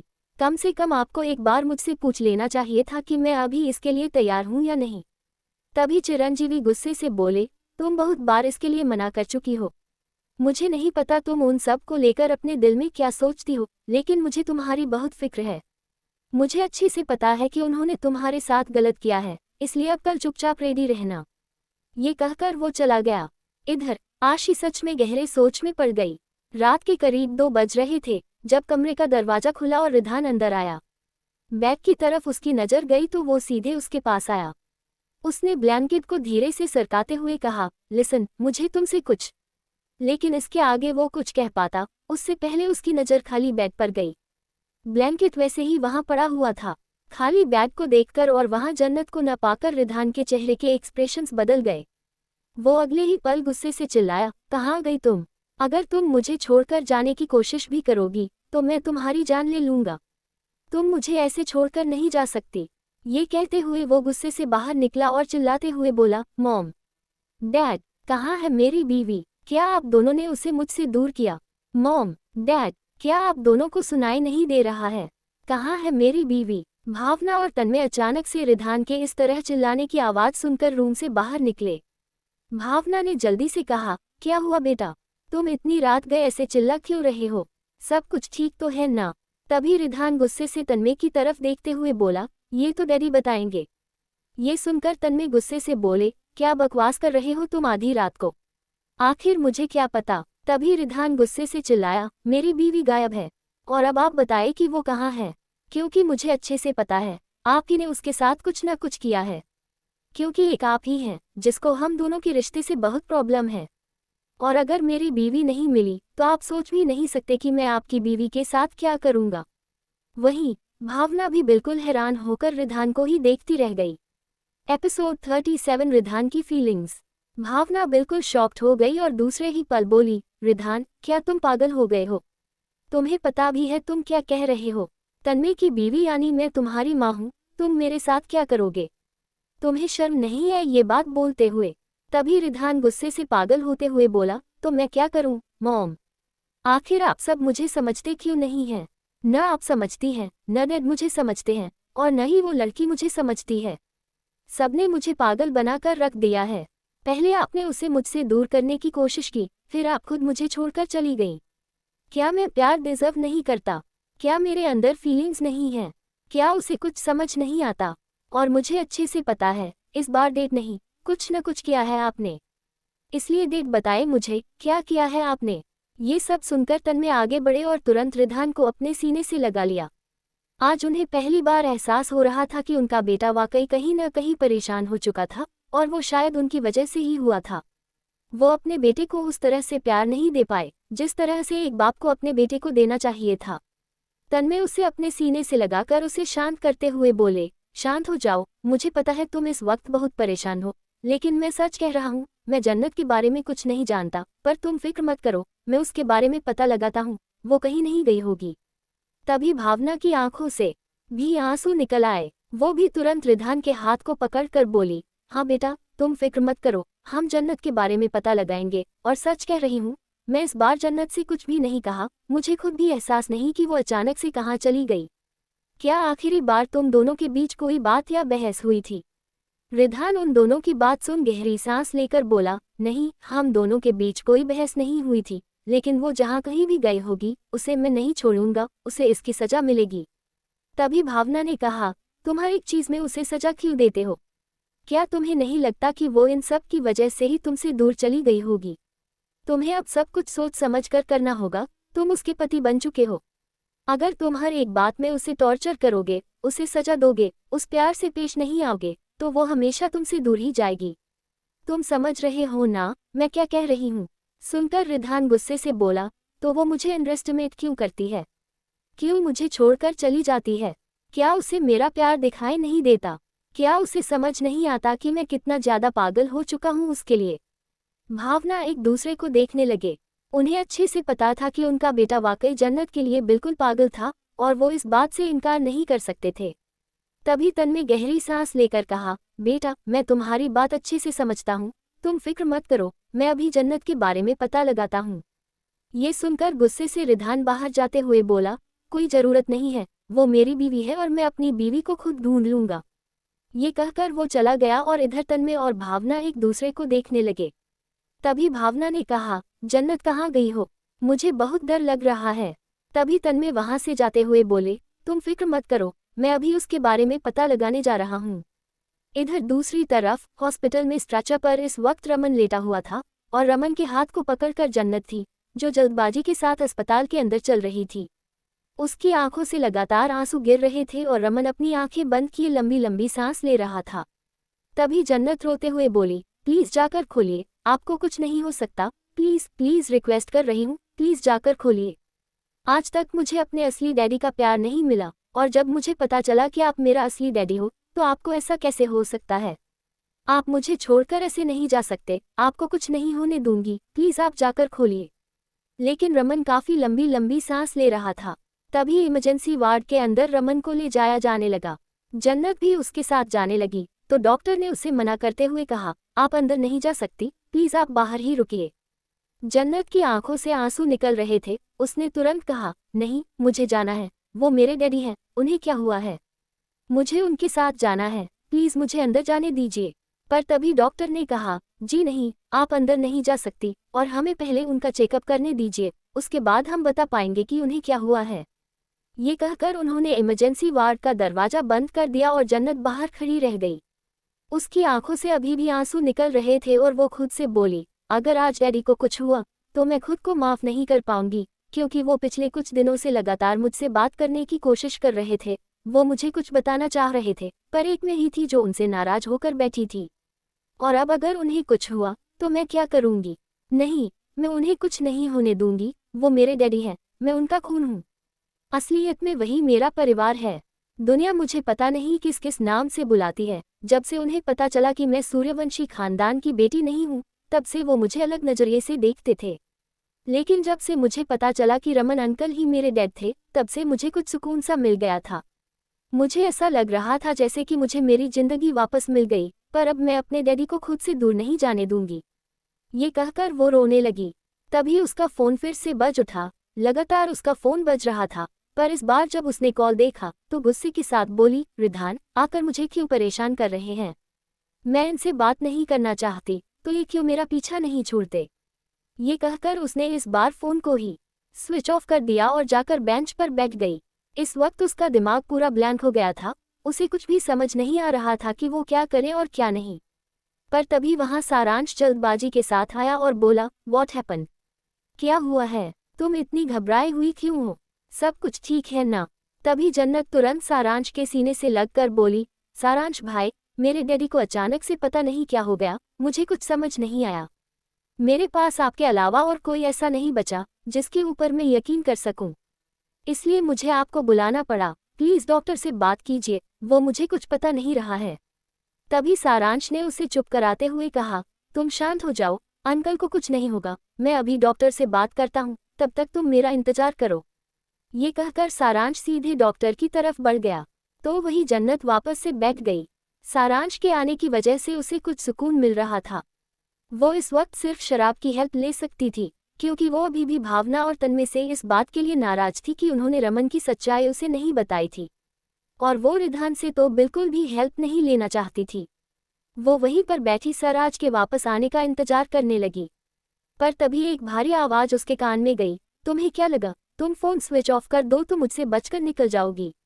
शायद तुम्हें पता नहीं है, रिधान सूर्यवंशी नाम है मेरा, मैं तुम्हें जहन्नम से भी ढूंढ कर निकालूंगा। वो रिधान की आवाज सुनते ही जन्नत के एक्सप्रेशंस बदल गए। वो तुरंत गेट की तरफ देखने लगी, जहां रिधान गुस्से के साथ उसकी तरफ बढ़ रहा था। रिधान को देखकर जन्नत ने दांत पीसते हुए कहा, रिधान, अभी के अभी यहाँ से चले जाए, मुझे आपसे कोई बात नहीं करनी। पर तभी रिधान ने उसे बाजू से पकड़कर कहा, आखिर क्यों मुझे इस तरह तुम परेशान करती हो? क्यों मुझे पागल करती हो? तुम्हें एहसास भी है आधी रात हो रही है और तुम ऐसे घर से बाहर निकाल कर यहाँ हॉस्पिटल आ गई? क्यों किया तुमने ऐसा? सुनकर जन्नत ने रोते हुए कहा कि आपको मेरी फिक्र हो रही थी, लेकिन आपको मेरी कब से फिक्र होने लगी? आपको तो हमेशा से सिर्फ खुद की फिक्र थी न? तभी रिधान ने उसके सर को अपने सर से जोड़ा और अपनी आंखें बंद करके गहरी आवाज में बोला, इस वक्त मैं बात नहीं सकता कि तुम्हें अपनी नज़रों के सामने सही सलामत देखकर मैं क्या महसूस कर रहा हूँ, क्योंकि तुम्हें मेरी बातें समझ ही नहीं आएंगी। पर एक बात कान खोल कर सुन लो, तुम्हें मैं खुद से दूर कभी नहीं जाने दूंगा। You are my soul, you are my everything. ये कहकर उसने उसके माथे पर किस किया, तो जन्नत बस उसे देखते ही रह गई। Episode 38 I love you sloppy किस। इस वक्त जन्नत काफी ज्यादा हैरान थी। उसे रिधान के यहाँ आने की कोई भी उम्मीद नहीं थी, लेकिन रिधान उसके पास आया और गुस्से से उसे देखते हुए बोला, आखिर क्यों तुम मुझे छोड़कर चली गई? तुम्हें पता भी है, जब से तुम मुझसे दूर गई हो तब से मैं पागल हो गया हूँ। तुम बिन बताए मुझसे दूर कैसे जा सकती हो? तभी जन्नत आगे बढ़ी और रिधान के सीने से लग गई। रिधान का सारा गुस्सा उसी पल गायब हो गया। वो तुरंत उसे कसकर पकड़ते हुए बोला, व्हाट हैपन?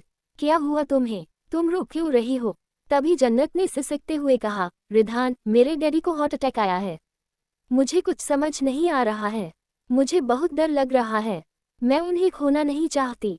अभी अभी तो वो मुझे मिले थे, अभी तो मैंने उनके साथ ठीक से जिंदगी जीना भी शुरू नहीं किया था, और इतनी जल्दी ये सब कुछ मैं बर्दाश्त नहीं कर पाऊंगी। रिधान, मुझे सच में बहुत डर लग रहा है। उसकी ये बात सुनकर रिधान ने एक नज़र ऑपरेशन थिएटर की तरफ देखा और फिर तुरंत उसे कसकर अपनी बाहों में जकड़ते हुए कहा, बस पहले तुम शांत हो जाओ। तुम इस तरह रो नहीं सकती। तुम्हें पता है ना कि तुम्हारे रोने से मुझे बिल्कुल अच्छा नहीं लगता, और अंकल को कुछ नहीं होगा, डोंट वरी। ये कहकर वो उसके आंसू साफ करने लगा, लेकिन जन्नत ने सिसकते हुए कहा, नहीं, मुझे बहुत डर लग रहा है। उन्हें हार्ट अटैक आया है, और आपको पता है ना कि हार्ट अटैक आने से पेशेंट नहीं बचता। रिधान, मेरे डैडी बच तो जाएंगे ना? मुझे सच में बहुत डर लग रहा है, बहुत घबराहट हो रही है।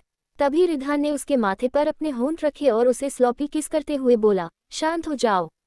मैंने कहा ना, उन्हें कुछ नहीं होगा। मैं हूं ना, मैं उन्हें कुछ नहीं होने दूंगा। वो बिल्कुल सही सलामत और ठीक हो जाएंगे। ये सुनकर जन्नत बस उसके सीने से लगी रही और सिसकते हुए रोती रही। रिधान उसे कसकर अपनी बाहों में पकड़े हुए था, लेकिन उसकी नज़र ऑपरेशन थिएटर की तरफ ही थी। तभी वहां पर सारांश आया और बोला, जन्नत, मैं डॉक्टर से बात कर चुका हूं, और लेकिन इससे पहले कि वो अपनी बात पूरी करता, उसकी नज़र रिधान पर गई और रिधान की नज़र सारांश पर। रिधान, जो अभी तक शांत हो गया था, सारांश को वहां देखते ही उसकी आंखें फिर से गुस्से से लाल हो गईं। वहीं जन्नत भी तुरंत रिधान से अलग हुई और सारांश से बोली, क्या कहा सारांश भाई? डॉक्टर ने क्या कहा? सारांश ने रिधान को इग्नोर करते हुए कहा, डॉक्टर ने कहा कि वो उनका ऑपरेशन करेंगे। ये सुनकर जन्नत ने अपनी आंखें बड़ी करते हुए कहा, क्या ऑपरेशन? क्या वो बिना ऑपरेशन के ठीक नहीं हो सकते? और क्या ऑपरेशन के बाद पूरी गारंटी है कि वो ठीक हो जाएंगे? ये सुनकर सारांश ने कहा, हाँ बिल्कुल, वो पूरी तरह से ठीक हो जाएंगे। हमने डॉक्टर से बात कर ली है, अब तुम बिल्कुल भी मत घबराओ और टेंशन फ्री हो जाओ। ये सुनकर जन्नत थोड़ा रिलैक्स हुई और बोली, थैंक यू सो मच, क्योंकि अगर आप नहीं होते तो पता नहीं मैं कैसे संभालती। तभी रिधान ने उसे कमर से पकड़ते हुए कहा, तुम मुझे भी बता सकती थी, तुमने मुझे क्यों नहीं बताया? तुम्हें एक बार मुझे बताना चाहिए था, मैं खुद यहाँ पर आता। तभी जन्नत ने धीरे से कहा, Ridhan, I am so sorry. उस वक्त मुझे कुछ समझ नहीं आ रहा था और आपसे भी मेरी लड़ाई हुई थी, इसलिए मैंने सारांश भाई को बुलाया। ये सुनकर रिधान गुस्से से सारांश को देखने लगा, पर तभी सारांश ने कहा, देखो रिधान, तुम अच्छे से जानते हो कि मैं जन्नत को अपनी बहन समझता हूँ। फिर चाहे तुम ये बात एक्सेप्ट करो या ना करो, पर मेरी नज़र में वो मेरी छोटी बहन की तरह है। इसलिए प्लीज़ बात बात पर गुस्सा करना बंद करो और शक करना बंद करो, क्योंकि अगर तुम जन्नत से प्यार करते हो तो तुम उस पर ऐसे शक नहीं कर सकते।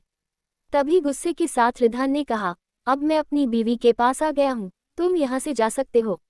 इसके जवाब में वो कुछ कहता, उससे पहले ही जन्नत ने कहा, रिधान ठीक कह रहे हैं सारांश भाई, आप रात से ही मेरे साथ हैं और अब तो सुबह भी होने वाली है, आप जा सकते हैं। उधर रिधान मुझे संभाल लेंगे। जन्नत को पता था कि अगर सारांश यहाँ पर रहा तो रिधान और सारांश के बीच पक्का लड़ाई होगी, और उसका दिमाग पहले ही रमन को लेकर परेशान था। वो और ज्यादा उन दोनों की लड़ाई देखकर परेशान नहीं होना चाहती थी, इसलिए उसके पास एक ही रास्ता था कि वो सारांश को यहाँ से भेज दे। तभी सारांश ने आखिर में कहा, ठीक है, मैं जा रहा हूँ, लेकिन अपना ख्याल रखना। ये कहकर वो वहां से सीधे बाहर निकल गया। इधर गुस्से के साथ रिधान ने कहा, मैं तुमसे नाराज हूँ। ये सुनकर जन्नत रिधान को घूरते हुए बोली, रिधान, क्या ये सही वक्त है आपके नाराज होने का?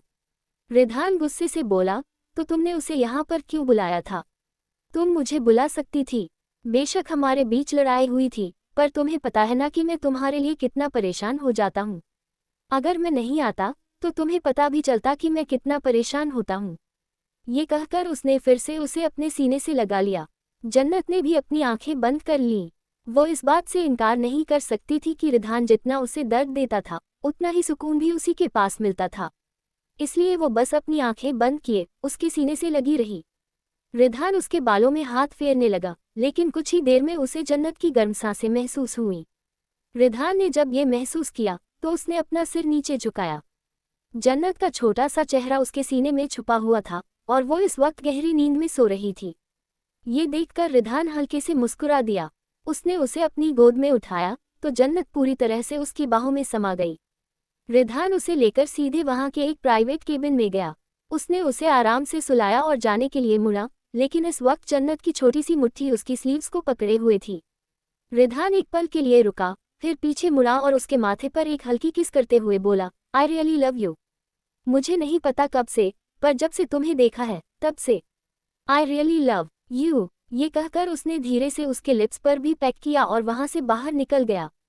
इधर जन्नत गहरी नींद में थी, वहीं दूसरी तरफ इस वक्त तन्मय अपने स्टडी रूम में थे। तभी उनका फोन बज उठा। उन्होंने तुरंत फोन उठाया और जल्दबाजी में कहा, क्या हुआ, क्या पता चला, रमन कहाँ है और जन्नत कहाँ है, क्योंकि वे दोनों ही गायब हैं। मुझे शक है कि कहीं रमन जन्नत को अपने साथ लेकर तो नहीं चला गया। पर तभी उधर से किसी अनजान व्यक्ति की आवाज आए, सालों पहले तुम्हें बेटा पैदा नहीं हुआ था, बल्कि बेटी पैदा हुई थी, और वो बेटी आज भी जिंदा है। ये सुनते ही तन्मय के पैरों तले जमीन खिसक गई। वो दूसरे ही पल बेहद शौक होकर बोला, क्या क्या बकवास कर रहे हो तुम, और कौन हो तुम, कौन बोल रहे हो? तुरंत नंबर चेक करने लगा, वो एक अननोन नंबर था। तन्मय को कुछ समझ नहीं आया, उसका पूरा माइंड ब्लॉक हो गया था। उसके दिमाग में बस उसी इंसान की कही हुई बातें घूम रही थी। तभी उधर से वो इंसान वापस से बोला, बकवास नहीं कर रहा हूँ, बल्कि बिल्कुल सच कह रहा हूँ। अगर यकीन ना हो कि मैं सच बोल रहा हूँ तो कुछ फाइल्स और डॉक्यूमेंट तुम्हारे पास कुछ ही देर में पहुँच जाएंगे, उन्हें देख लेना, तुम्हें सब कुछ पता चल जाएगा। इसी के साथ कॉल कट हो गया।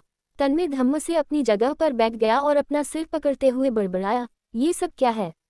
कौन सी फाइल, कौन से डॉक्यूमेंट मेरे पास आने वाले हैं? क्या सच में मुझे बेटी हुई थी, न कि कोई बेटा? नहीं, ये झूठ है। डॉक्टर ने तो मुझे यही बताया था। ये सब कैसे हो सकता है? जरूर ये कोई प्रैंक कॉल होगी। कोई मुझे परेशान करने की कोशिश कर रहा है। हाँ, जरूर कोई मुझे परेशान कर रहा है, मुझे अच्छे से पता है। पर इस नंबर के बारे में मुझे पता लगाना होगा। ये कहकर उसने तुरंत अपने असिस्टेंट को कॉल किया और नंबर देते हुए सख्त आवाज में बोला, पता करो। तन्मय ने सख्त लहजे में कहा, ये नंबर किसके नाम पर रजिस्टर है? क्योंकि इससे मुझे अभी बहुत ही गंदा प्रैंक कॉल आया है और मैं इसे हल्के में नहीं लेना चाहता। ये कहकर उसने कॉल कट कर दिया और खुद से बड़बड़ाया, पर अगर ये बात सच हुई तो? अगर सच में उस इंसान ने मेरे पास कोई डॉक्यूमेंट भेजा तो मैं क्या करूँगा? और क्या वाकई मुझे बेटी हुई थी? क्या वाकई मेरी बेटी जिंदा है? इस वक्त तन्मय का दिमाग पूरी तरह से उलझ चुका था। वहीं दूसरी तरफ एक अपार्टमेंट में चिरंजीवी जोर जोर से हंसने लगा और हंसते हुए बोला, फाइनली मैंने अपना काम कर दिया। अब बहुत जल्द वो तन्मय सूर्यवंशी बर्बाद होगा और मेरा सालों पुराना बदला पूरा होगा। तभी कमरे में आशी अंदर आए और बोली, अंकल मैं थोड़ी देर के लिए बाहर जा रही हूँ। अगर आप बाहर जाएंगे तो लॉक कर दीजिएगा। अचानक आशी की आवाज़ सुनकर चिरंजीवी रुक गया और तुरंत सामान्य होते हुए बोला, हाँ बेटा जरूर। आशी ने सिर हिलाया और वहां से चली गई। चिरंजीवी ने खुद से कहा, शुक्र है इसने कुछ नहीं सुना, वरना पता नहीं क्या होता। इधर आशी कार ड्राइव कर रही थी। इस वक्त उसके दिमाग में बहुत कुछ चल रहा था, लेकिन तभी अचानक एक कार उसकी कार के ठीक सामने आकर रुक गई। आशी ने झटके से ब्रेक मारा और गुस्से से चिल्लाई, इडियट, तुम्हें दिखाई नहीं देता? अपनी इतनी बड़ी कार मेरी कार के सामने क्यों रोकी? शायद तुम मरना चाहते हो। ये कहकर वो गालियां देने लगी, लेकिन तभी कार से एक इंसान बाहर निकला। उसे देखते ही आशी की आंखें बड़ी हो गईं और अगले ही पल वो हैरानी से बोली, सारांश। Episode 39 it's honeymoon time wifey. अपने सामने सारांश की कार को देखकर और सारांश को बाहर निकलते देख आशी काफी ज्यादा हैरान थी। वो तुरंत अपनी कार से बाहर निकलते हुए बोली, सारांश, सारांश तुम यहाँ क्या कर रहे हो? लेकिन तभी सारांश सीधा उसकी तरफ आने लगा। सारांश को ऐसे अपनी तरफ आते देख आशी की दिल की धड़कन तेज हो गई। पता नहीं क्यों, पर उसे सारांश को देखकर अजीब फीलिंग होती थी। शायद इसलिए क्योंकि उसने उसके साथ रात बिताई थी या फिर कुछ और उसे एहसास नहीं था। पर सारांश के आगे वो कमजोर पड़ जाती थी। हालांकि वो ऐसी कमजोर थी नहीं, लेकिन सारांश ये कैसा इंसान था जो उसे कमजोर कर देता था? और इस वक्त जिस एक्सप्रेशन के साथ सारांश उसकी तरफ आ रहा था, आशी को काफी ज्यादा घबराहट होने लगी। उसने कसकर अपनी ड्रेस पकड़ ली, पर तभी सारांश एकदम से उसके नजदीक आ गया और उसे कमर से अपनी तरफ खींच लिया। सारांश, ये क्या कर रहे हो तुम? आशी ने घबराए आवाज में कहा। लेकिन तभी सारांश ने उसके होठों पर अपनी उंगली रख दी और उसके माथे पर अपने होंठ रखते हुए बोला, मुझे बेचैनी हो रही थी। मुझे ऐसा लग रहा था जैसे तुम्हें कुछ हो गया, इसलिए मैं बस जल्द से जल्द तुम्हें देखना चाहता था, तुमसे मिलना चाहता था, तुमसे बात करना चाहता था। और फाइनली तुम सही सलामत हो। ये सुनकर आशी एक पल के लिए शॉक हो गई और दूसरे ही पल बोली, क्या? ये तुम क्या कह रहे हो? मुझे क्या होगा? मैं बिल्कुल ठीक हूँ, मुझे कुछ भी नहीं हो सकता, मेरा कोई कुछ भी नहीं बिगाड़ सकता, इसलिए तुम बेवजह की केयर मत दिखाओ। ये कहकर उसने उसे दूर किया तो सारांश ने सर्द आवाज में कहा, क्या तुम्हें ये बेवजह की केयर लग रही है? आशी ने अपनी नज़र चुराते हुए बोला, हाँ बिल्कुल, मुझे लोगों की केयर बिल्कुल पसंद नहीं है, क्योंकि आज तक कभी किसी ने मेरी केयर नहीं की। जो किया मैंने खुद से अकेले ही किया, इसलिए अब जब कोई मेरी केयर करता है तो मुझे तकलीफ होती है, मुझे गुस्सा आता है, मुझे चिढ़ होती है, क्योंकि मुझे ऐसा लगता है कि वो सिर्फ अपने फायदे के लिए मेरे पास आ रहा है। तभी सारांश उसकी तरफ बढ़ा और उसे बाजू से कसकर पकड़कर बोला, जस्ट शट अप। अगर तुमने एक लफ्ज़ भी कहा तो मुझसे बुरा कोई नहीं होगा। वो थोड़ा रुका, फिर गहरी आवाज में बोला, मुझे अच्छे से पता है तुम ये सब कुछ क्यों कह रही हो, क्योंकि तुम अकेले बड़ी हुई हो, तुम्हारे पास तुम्हारे मॉम डैड नहीं है, तुम अकेले रहती हो, इसलिए तुम्हें किसी की केयर या देखभाल की आदत नहीं है। पर अब उसने एक गहरी सांस ली और दृढ़ स्वर में कहा, अब मैं तुम्हारी जिंदगी में आ गया हूँ, अब मैं तुम्हारी केयर करूंगा, तुम्हारी रिस्पेक्ट करूंगा और तुमसे प्यार करूंगा। उसके आखिरी शब्द को सुनकर आशी का पूरा गाल लाल पड़ गया। ना चाहते हुए भी उसका दिल जोर से धड़कने लगा। वो तुरंत अपने कदम पीछे लेते हुए बोली, ये तुम क्या कह रहे हो? तभी सारांश उसकी तरफ आते हुए बोला, क्यों? क्या तुम्हें अभी भी एहसास नहीं हुआ कि मैं तुमसे प्यार करने लगा हूँ? आशी ने अपनी आंखें बड़ी करते हुए कहा, इम्पॉसिबल, मुझे नहीं लगता कि तुम मुझसे प्यार करते हो। जैसा कि मैंने कहा, लोग मेरे पास सिर्फ अपने फायदे के लिए ही आते हैं। इसलिए मुझे लगता है कि तुम्हें भी मुझसे कोई प्यार नहीं है। तुम सिर्फ और सिर्फ अपना फ़ायदा चाहते हो। ये सुनकर सारांश गुस्से से बोला, मैं तुमसे कौन सा फ़ायदा चाहता हूँ? तुम क्या सोचती हो, तुमने एक बार मेरे साथ जो रात बिता दी है, क्या मैं वही फ़ायदा देख रहा हूँ? वो एक कदम और आगे बढ़ा और ठंडी आवाज़ में बोला, लिसन, अगर बात लड़की की हो तो दुनिया में लड़कियों की कोई कमी नहीं है। मैं जिससे चाहूँ उसके साथ रात बिता सकता हूँ, लेकिन मैंने तुम्हें चुना है। इसके पीछे कोई न कोई वजह होगी, पर शायद तुम अभी ये बात नहीं समझोगी, क्योंकि तुम अभी बहुत मैच्योर हो। तुम अभी सिर्फ और सिर्फ 19 साल की हो। 19 साल में इतनी समझदारी नहीं आती। ये सुनकर आशी गुस्से से बोली, 19 साल की उम्र में मैंने पूरी दुनिया देख ली। और तो और, पूरी दुनिया के रंग भी देख लिए। अब कुछ भी देखने को बाकी नहीं रहा है।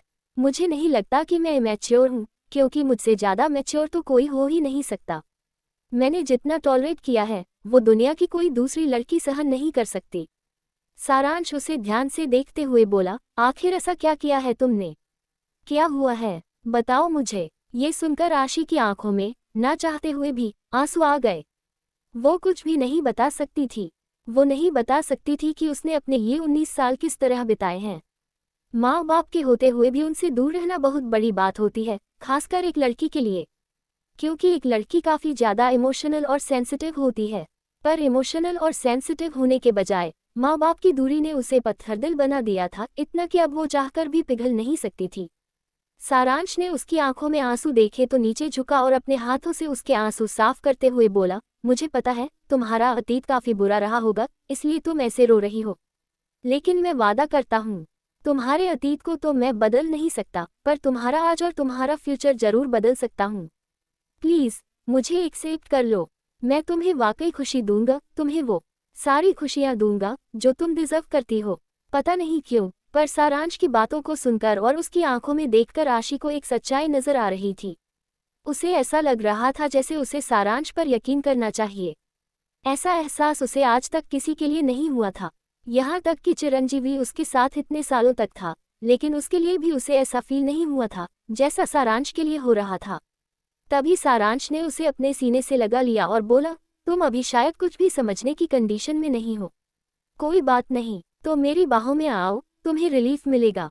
ये कहकर उसने आशी के बालों को सहलाना शुरू कर दिया। और ये बात बिल्कुल सच थी, जिस तरह का सुकून उसे इस पल में महसूस हो रहा था, वैसा शायद ही उसे किसी और के पास महसूस हुआ हो। सारांश की बाहों में उसे एक प्रोटेक्शन फील हो रहा था, और वो बस चुपचाप वैसे ही खड़ी रही। पर तभी उसका फ़ोन बजने लगा। कॉलिंग की आवाज़ सुनकर वो जैसे होश में वापस आए हो, उसने तुरंत सारांश को दूर धकेला और गुस्से से बोली, डोंट टच मी। तुम्हारा मेरे करीब भी मत आना। I hate you. मुझे किसी से कोई प्यार नहीं करना, मुझे अकेले रहना है। जिंदगी भर मैं अकेले रही हूँ और आगे भी अकेले ही रहूंगी। So just leave me, stay away from me. ये कहकर वो तुरंत अपनी कार में बैठी और बिना कुछ कहे तेजी से कार दौड़ाते हुए वहां से निकल गई। सारांश बस उसे जाते हुए देखता रह गया। आखिर में उसने खुद से कहा, तुम्हारी आंखों में बहुत खालीपन है। तुम्हारे साथ बहुत कुछ हुआ है, पर तुम फिक्र मत करो, मैं एक एक चीज अच्छे से सेटल करूंगा। तुम्हें वो खुशी दूंगा जो तुम डिजर्व करती हो। ये कहते हुए उसने अपना फोन निकाला और अपनी कार की तरफ बढ़ गया। सुबह के करीब 9 बज रहे थे जब ऑपरेशन थिएटर का दरवाजा खुला। उसी वक्त जन्नत रिधान के साथ खड़ी थी। दरवाजा खुलते ही वो तुरंत डॉक्टर की तरफ बढ़ी। डॉक्टर, मेरे डैड कैसे हैं? क्या वो पहले से बेटर हैं? वो ठीक तो है ना? जन्नत ने जियाउरा से पूछा। इसके जवाब में डॉक्टर ने कहा, उन्हें एक मिनी हार्ट अटैक आया था, पर अब वो बेहतर हैं। उन्हें कुछ देर में होश आ जाएगा, पर कोशिश कीजिएगा कि अगली बार वो कोई स्ट्रेस न ले, क्योंकि स्ट्रेस लेने की वजह से ही ऐसा हुआ है। मिनी हार्ट अटैक का नाम सुनते ही जन्नत की आंखों में आंसू आ गए। वो तुरंत बोली, जी डॉक्टर, नेक्स्ट टाइम ऐसा कुछ नहीं होगा। डॉक्टर वहां से चले गए। तभी जन्नत ने रिधान की तरफ मुड़ते हुए कहा, रिधान, तुमने सुना? डॉक्टर ने कहा कि डैड को मिनी हार्ट अटैक आया था। उन्हें स्ट्रेस हुआ था, पर किस बात का? कहीं मेरी वजह से तो नहीं? क्योंकि मैंने उन्हें अपना डैड मानने से इनकार कर दिया था। शायद इसी वजह से हुआ है। वो घबराई हुई थी, उसकी आवाज़ कांप रही थी। रिधान, मुझे बहुत डर लग रहा है। मैं एक अच्छी बेटी बिल्कुल भी नहीं हूँ। मुझे ऐसा लग रहा है जैसे मैं दुनिया की सबसे बुरी बेटी हूँ। तभी रिधान ने उसके चेहरे को अपने हाथों में भरते हुए उसे शांत किया और नर्म लहजे में बोला, शुश, मुझे फर्क नहीं पड़ता कि तुम अच्छी बेटी हो या नहीं, पर मुझे इतना पता है कि तुम एक अच्छी बीवी जरूर हो। इसलिए खुद को ब्लेम करना बंद करो, क्योंकि अगर तुम खुद को गलत समझती हो तो सही भी गलत लगने लगेगा। तुम उनकी बेटी हो, उन्हें तुमसे ये सब छिपाना ही नहीं चाहिए था। रिधान ने उसकी आंखों में देखते हुए आगे कहा, बेशक मेरे डैड ने चाहे उन्हें ब्लैकमेल किया हो या फोर्स किया हो, एनीथिंग, आई डोंट केयर, पर अगर उन्हें तुमसे प्यार था, तुम्हारी फिक्र थी, तो उन्हें तुम्हें सच बता देना चाहिए था। लेकिन उन्होंने फिर भी सब कुछ छुपा कर रखा। इसका मतलब यही है कि इसमें तुम्हारी कोई गलती नहीं है। रिधान की ये बात जन्नत को कहीं ना कहीं बिल्कुल सही लगी। वो खुद को विक्टिम मान रही थी, लेकिन रमन भी पूरी तरह सही नहीं था। जब रमन को पता था कि वो उसकी बेटी है, और जब जन्नत को भी ये सच पता चल गया था कि वो सूर्यवंशी खानदान का खून नहीं है, तो फिर भी रमन उसे अपनाने के लिए आगे क्यों नहीं आया। ये सब सोचकर जन्नत के दिल में कड़वाहट सी भर गई। पर तभी रिधान ने उसे अपनी बाहों में भरते हुए कहा, तुम फिक्र मत करो, सब कुछ ठीक हो जाएगा। और अब मैं तुम्हें कुछ दिनों के लिए वेकेशन पर ले जाऊंगा, ताकि तुम्हारा मन थोड़ा हल्का हो सके। ये सुनकर जन्नत तुरंत उससे अलग होते हुए बोली, नहीं रिधान, मैं कहीं नहीं जाऊंगी, अभी डैड को मेरी जरूरत है। रिधान ने सख्त आवाज में कहा, नहीं, तुम्हें अभी खुद को रेस्ट देने की जरूरत है। तुम्हारा मन बहुत ज्यादा थक चुका है, तुम्हारी बॉडी भी रिलैक्स नहीं हुई है। तुम बहुत ज्यादा परेशान और स्ट्रेस में हो चुकी हो। तुम्हें रेस्ट की जरूरत है, और वो रेस्ट मैं तुम्हें वेकेशन पर ही दिलवाऊंगा। उसने आगे कहा, जहां तक तुम्हारे डैड की बात है, तो मैं उनके आसपास काफी नौकर और गार्ड्स लगवा दूंगा। तुम उनकी फिक्र मत करो। ये सुनकर जन्नत ने भी सिर झुका दिया, क्योंकि उसे भी एहसास हो रहा था कि वो इस वक्त काफी ज्यादा डाउन फील कर रही थी, और शायद उसे वापस से हाई फील सिर्फ और सिर्फ रिधान ही करवा सकता था। इसलिए वो खुद ब खुद रिधान के सीने से लग गई। रिधान हल्के से मुस्कुरा दिया। कुछ ही देर में रमन को होश आ गया। जन्नत रमन से मिलने के लिए अंदर गई। रमन की आंखों में आंसू आ गए, पर जन्नत ने धीरे से कहा, मैं आपको माफ कर चुकी हूँ, इसलिए प्लीज रोना बंद कीजिए। और मैं अब आपको अपने डैड के रूप में भी एक्सेप्ट कर चुकी हूँ। ये सुनते ही रमन ने भावुक होकर कहा, थैंक यू सो मच बेटा। मुझे तो समझ नहीं आ रहा कि मैं किस मुंह से तुम्हें अपनी बेटी कहूँ, क्योंकि शायद मैंने तुम्हें अपनी बेटी कहने का हक खो दिया था। पर मैं ये नहीं बता सकता कि मैं कितना ज्यादा खुश हूँ ये जानकर कि तुमने मुझे माफ कर दिया। ये सुनकर जन्नत ने बस हल्का सा सिर झुका दिया। तभी रिधान अंदर आते हुए अपनी सख्त आवाज में बोला, अब मैं अपनी बीवी को यहाँ से लेकर जा रहा हूँ। वो अब मेरे साथ वेकेशन पर जा रही है। आपके आसपास मैं नौकर और गार्ड्स लगवा कर जा रहा हूँ। कोई भी प्रॉब्लम हो तो आप उनसे कह सकते हैं। ये कहकर उसने जन्नत का हाथ पकड़ा और मुस्कुराते हुए बोला, लेट्स गो वाइफी, क्योंकि अब हमारे हनीमून का टाइम आ गया है। ये सुनकर रमन की भवें तंग गईं और जन्नत का चेहरा लाल पड़ गया। और फिर कुछ ही देर में रिधान जन्नत को लेकर अपने प्राइवेट जेट से रवाना हो गया। Episode 40 beautiful surprise. शाम का वक्त था। प्राइवेट जेट राजस्थान के पिंक सिटी जयपुर के एक खूबसूरत से खाली ग्राउंड में आकर रुका। कुछ ही देर में रिधान अपनी गोद में सोई हुई जन्नत को लेकर प्राइवेट जेट से बाहर निकला। जन्नत नींद में थी, लेकिन प्राइवेट जेट की आवाज से उसकी नींद टूट गई। उसने अपनी आंखें धीरे से खोली तो उसकी नजर रिधान पर गई, जो उसे लेकर जेट से नीचे उतर रहा था। रिधान को देखकर जन्नत ने एक नज़र चारों तरफ डाली, पर चारों ओर का नज़ारा देखते ही उसकी आंखें बड़ी हो गईं। वो एकदम से बोली, क्या हम पहुंच गए? बाय द वे, ये कितना खूबसूरत है। ये कहकर वो तुरंत रिधान की गोद से उतर गई।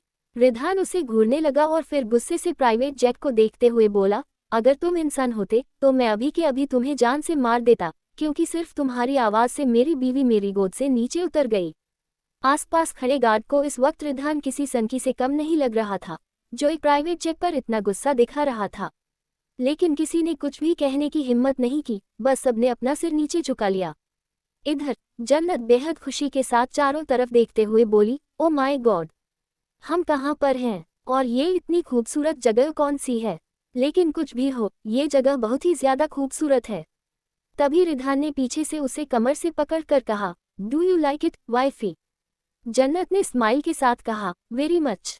तभी रिधान ने उसे पकड़ते हुए कहा, चलो अब हम चलते हैं। ये सुनकर जन्नत नासमझी में बोली, लेकिन कहाँ? इतना खूबसूरत लेक है, हमें यहाँ पर रुकना चाहिए।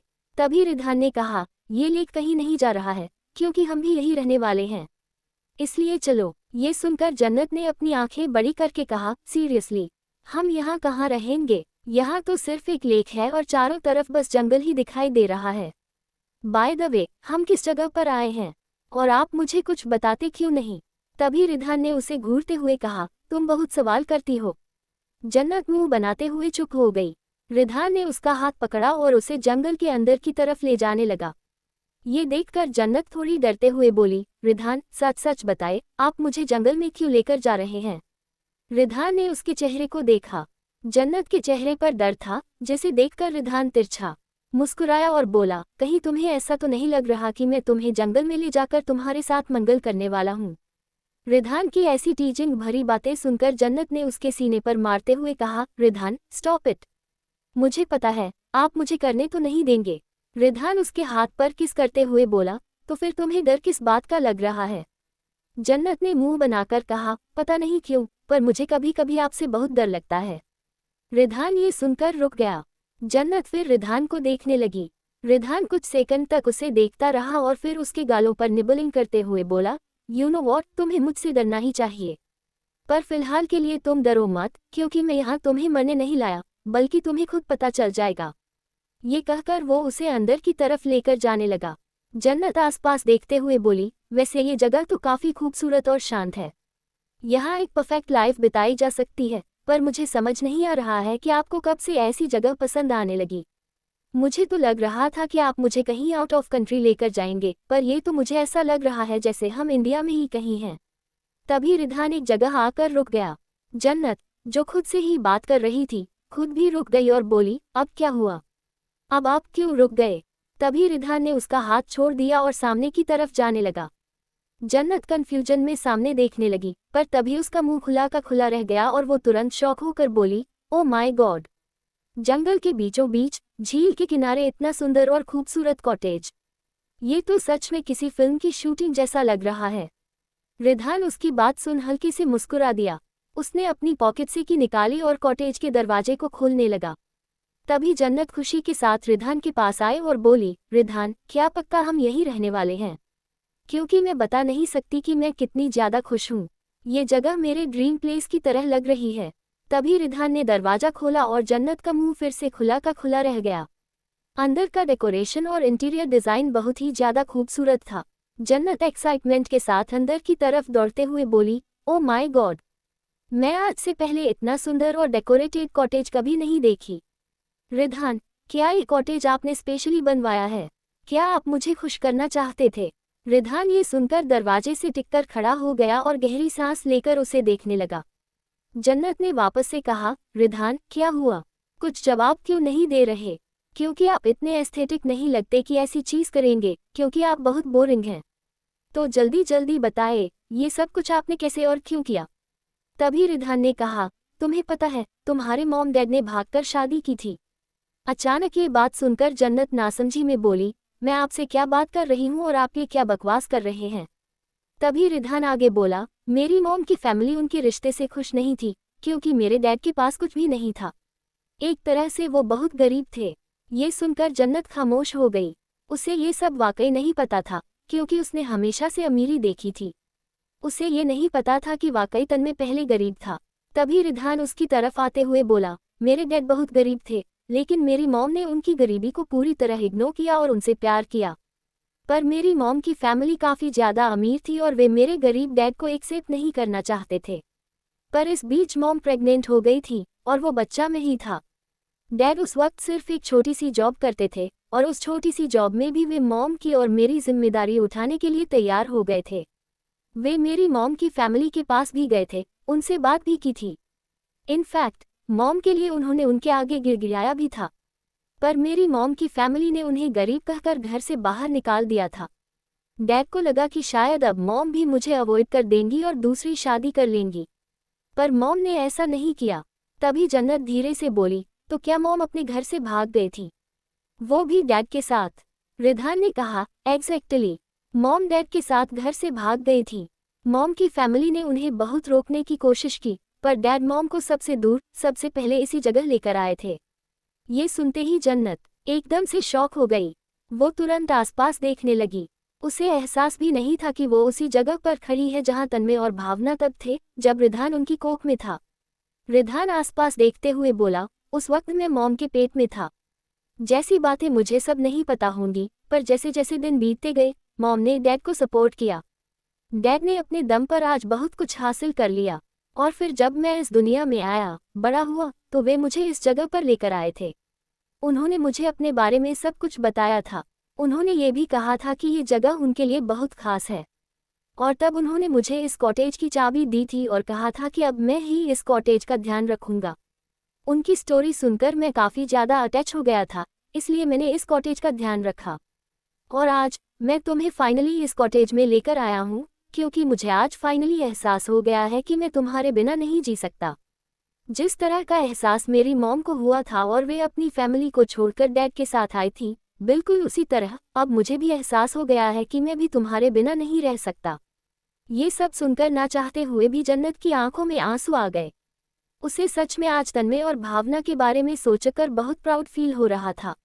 बेशक वो उनकी सगी बेटी तो नहीं थी, पर वो उन्हें आज भी मॉम डैड कहती थी। आज जन्नत के दिल में भावना के लिए इज्जत और भी ज्यादा बढ़ गई थी, क्योंकि भावना अमीर होने के बावजूद भी तन्मय जैसे गरीब एम्प्लॉय के साथ चली गई थी। और आज उनके सपोर्ट की वजह से ही तन्मय खुद दुनिया के इतने बड़े बिजनेस टाइकून बन चुके थे। तभी जन्नत ने सिसकते हुए कहा, रिधान, क्या सच में आप मुझसे इतना प्यार करते हैं कि आप मुझे इतनी पर्सनल और सीक्रेट जगह पर लेकर आए हैं? क्योंकि मुझे सच में यहाँ के बारे में कुछ नहीं पता था। इनफैक्ट डैड और मॉम ने भी कभी मुझे इसके बारे में नहीं बताया था। रिधान ने उसे कमर से पकड़कर बोला, क्योंकि ये जगह उनके लिए बहुत इमोशनल प्लेस है। इस जगह पर वे साल में एक बार जरूर आते हैं, इसलिए मैं यहाँ हमेशा सारी चीज़ें मेंटेन रखता हूँ। पर कुछ चीज़ें पुरानी तरह ही हैं, जिससे कि उन्हें अपने पुराने पल याद आ सकें। हालांकि मैं अपनी मॉम और डैड से बहुत लड़ाई करता हूँ, और अधिकतर लड़ाई तुम्हारी वजह से ही होती है। बट ऐसा नहीं है कि मैं उनसे प्यार नहीं करता। हाँ, पर दिखाता नहीं हूँ। पर अब मैं तुमसे अपना प्यार दिखाना चाहता हूँ, क्योंकि तुम हमेशा मुझसे दूर भागने की कोशिश करती हो। जबकि मुझे पता है मेरे मॉम डैड कभी मुझसे दूर नहीं होंगे, फिर चाहे मैं उनसे जितना भी रूठ जाऊं। पर शायद तुम मुझसे दूर हो सकती हो, इसलिए मैं तुम्हें अपना अफेक्शन दिखाऊंगा, अपना पैशनेट लव दिखाऊंगा। तुम्हें बताऊंगा कि मैं तुम्हारे लिए कितना ज़्यादा पागल, आवारा और दीवाना हूँ। ये सब सुनकर जन्नत का दिल जोरों से धड़कने लगा। हालांकि वो इस बात से इनकार नहीं करती थी कि वो भी रिधान से प्यार करने लगी थी। रिधान का टच उसे पिघला देता था। रिधान की सॉफ्ट बातें उसे अंदर तक नर्म कर देती थी। जन्नत ने शर्म से अपना चेहरा नीचे झुका लिया। रिधान ने धीरे से उसकी चिन को पकड़ते हुए ऊपर की तरफ उठाया और उसके माथे पर किस करके बोला, आई लव यू। क्या तुम मुझसे प्यार करती हो? ये सुनकर जन्नत को ऐसा लगा जैसे उसकी पूरी बॉडी में एक अलग ही कट दौड़ गया हो। उसका चेहरा बिल्कुल लाल हो गया और वो तुरंत अपनी नज़रें चुराकर बोली, रिधान, आपको भूख लगी होगी ना? मैं आपके लिए कुछ बना देती हूँ। वैसे भी मैं इस जगह से बहुत ज़्यादा टच हो गई हूँ और मैं। लेकिन तभी रिधान ने कहा, पहले मेरी बातों का जवाब दो। ये सुनते ही जन्नत रुक गई, पर फिर वो फिर से आगे जाते हुए बोली, रिधान, आपने हमें कमरा तो दिखाया नहीं। लेकिन तभी रिधान ने उसके हाथ को पकड़ लिया। जन्नत की पूरी बॉडी में खून काफी तेजी से दौड़ने लगा। रिधान ने अपनी सर्द आवाज में कहा, डू यू लव मी और not? Answer me right now. Ridhan की आवाज काफी ज्यादा ठंडी थी, जिसे सुनकर एक सेकंड के लिए जन्नत अपनी जगह ही जम गई।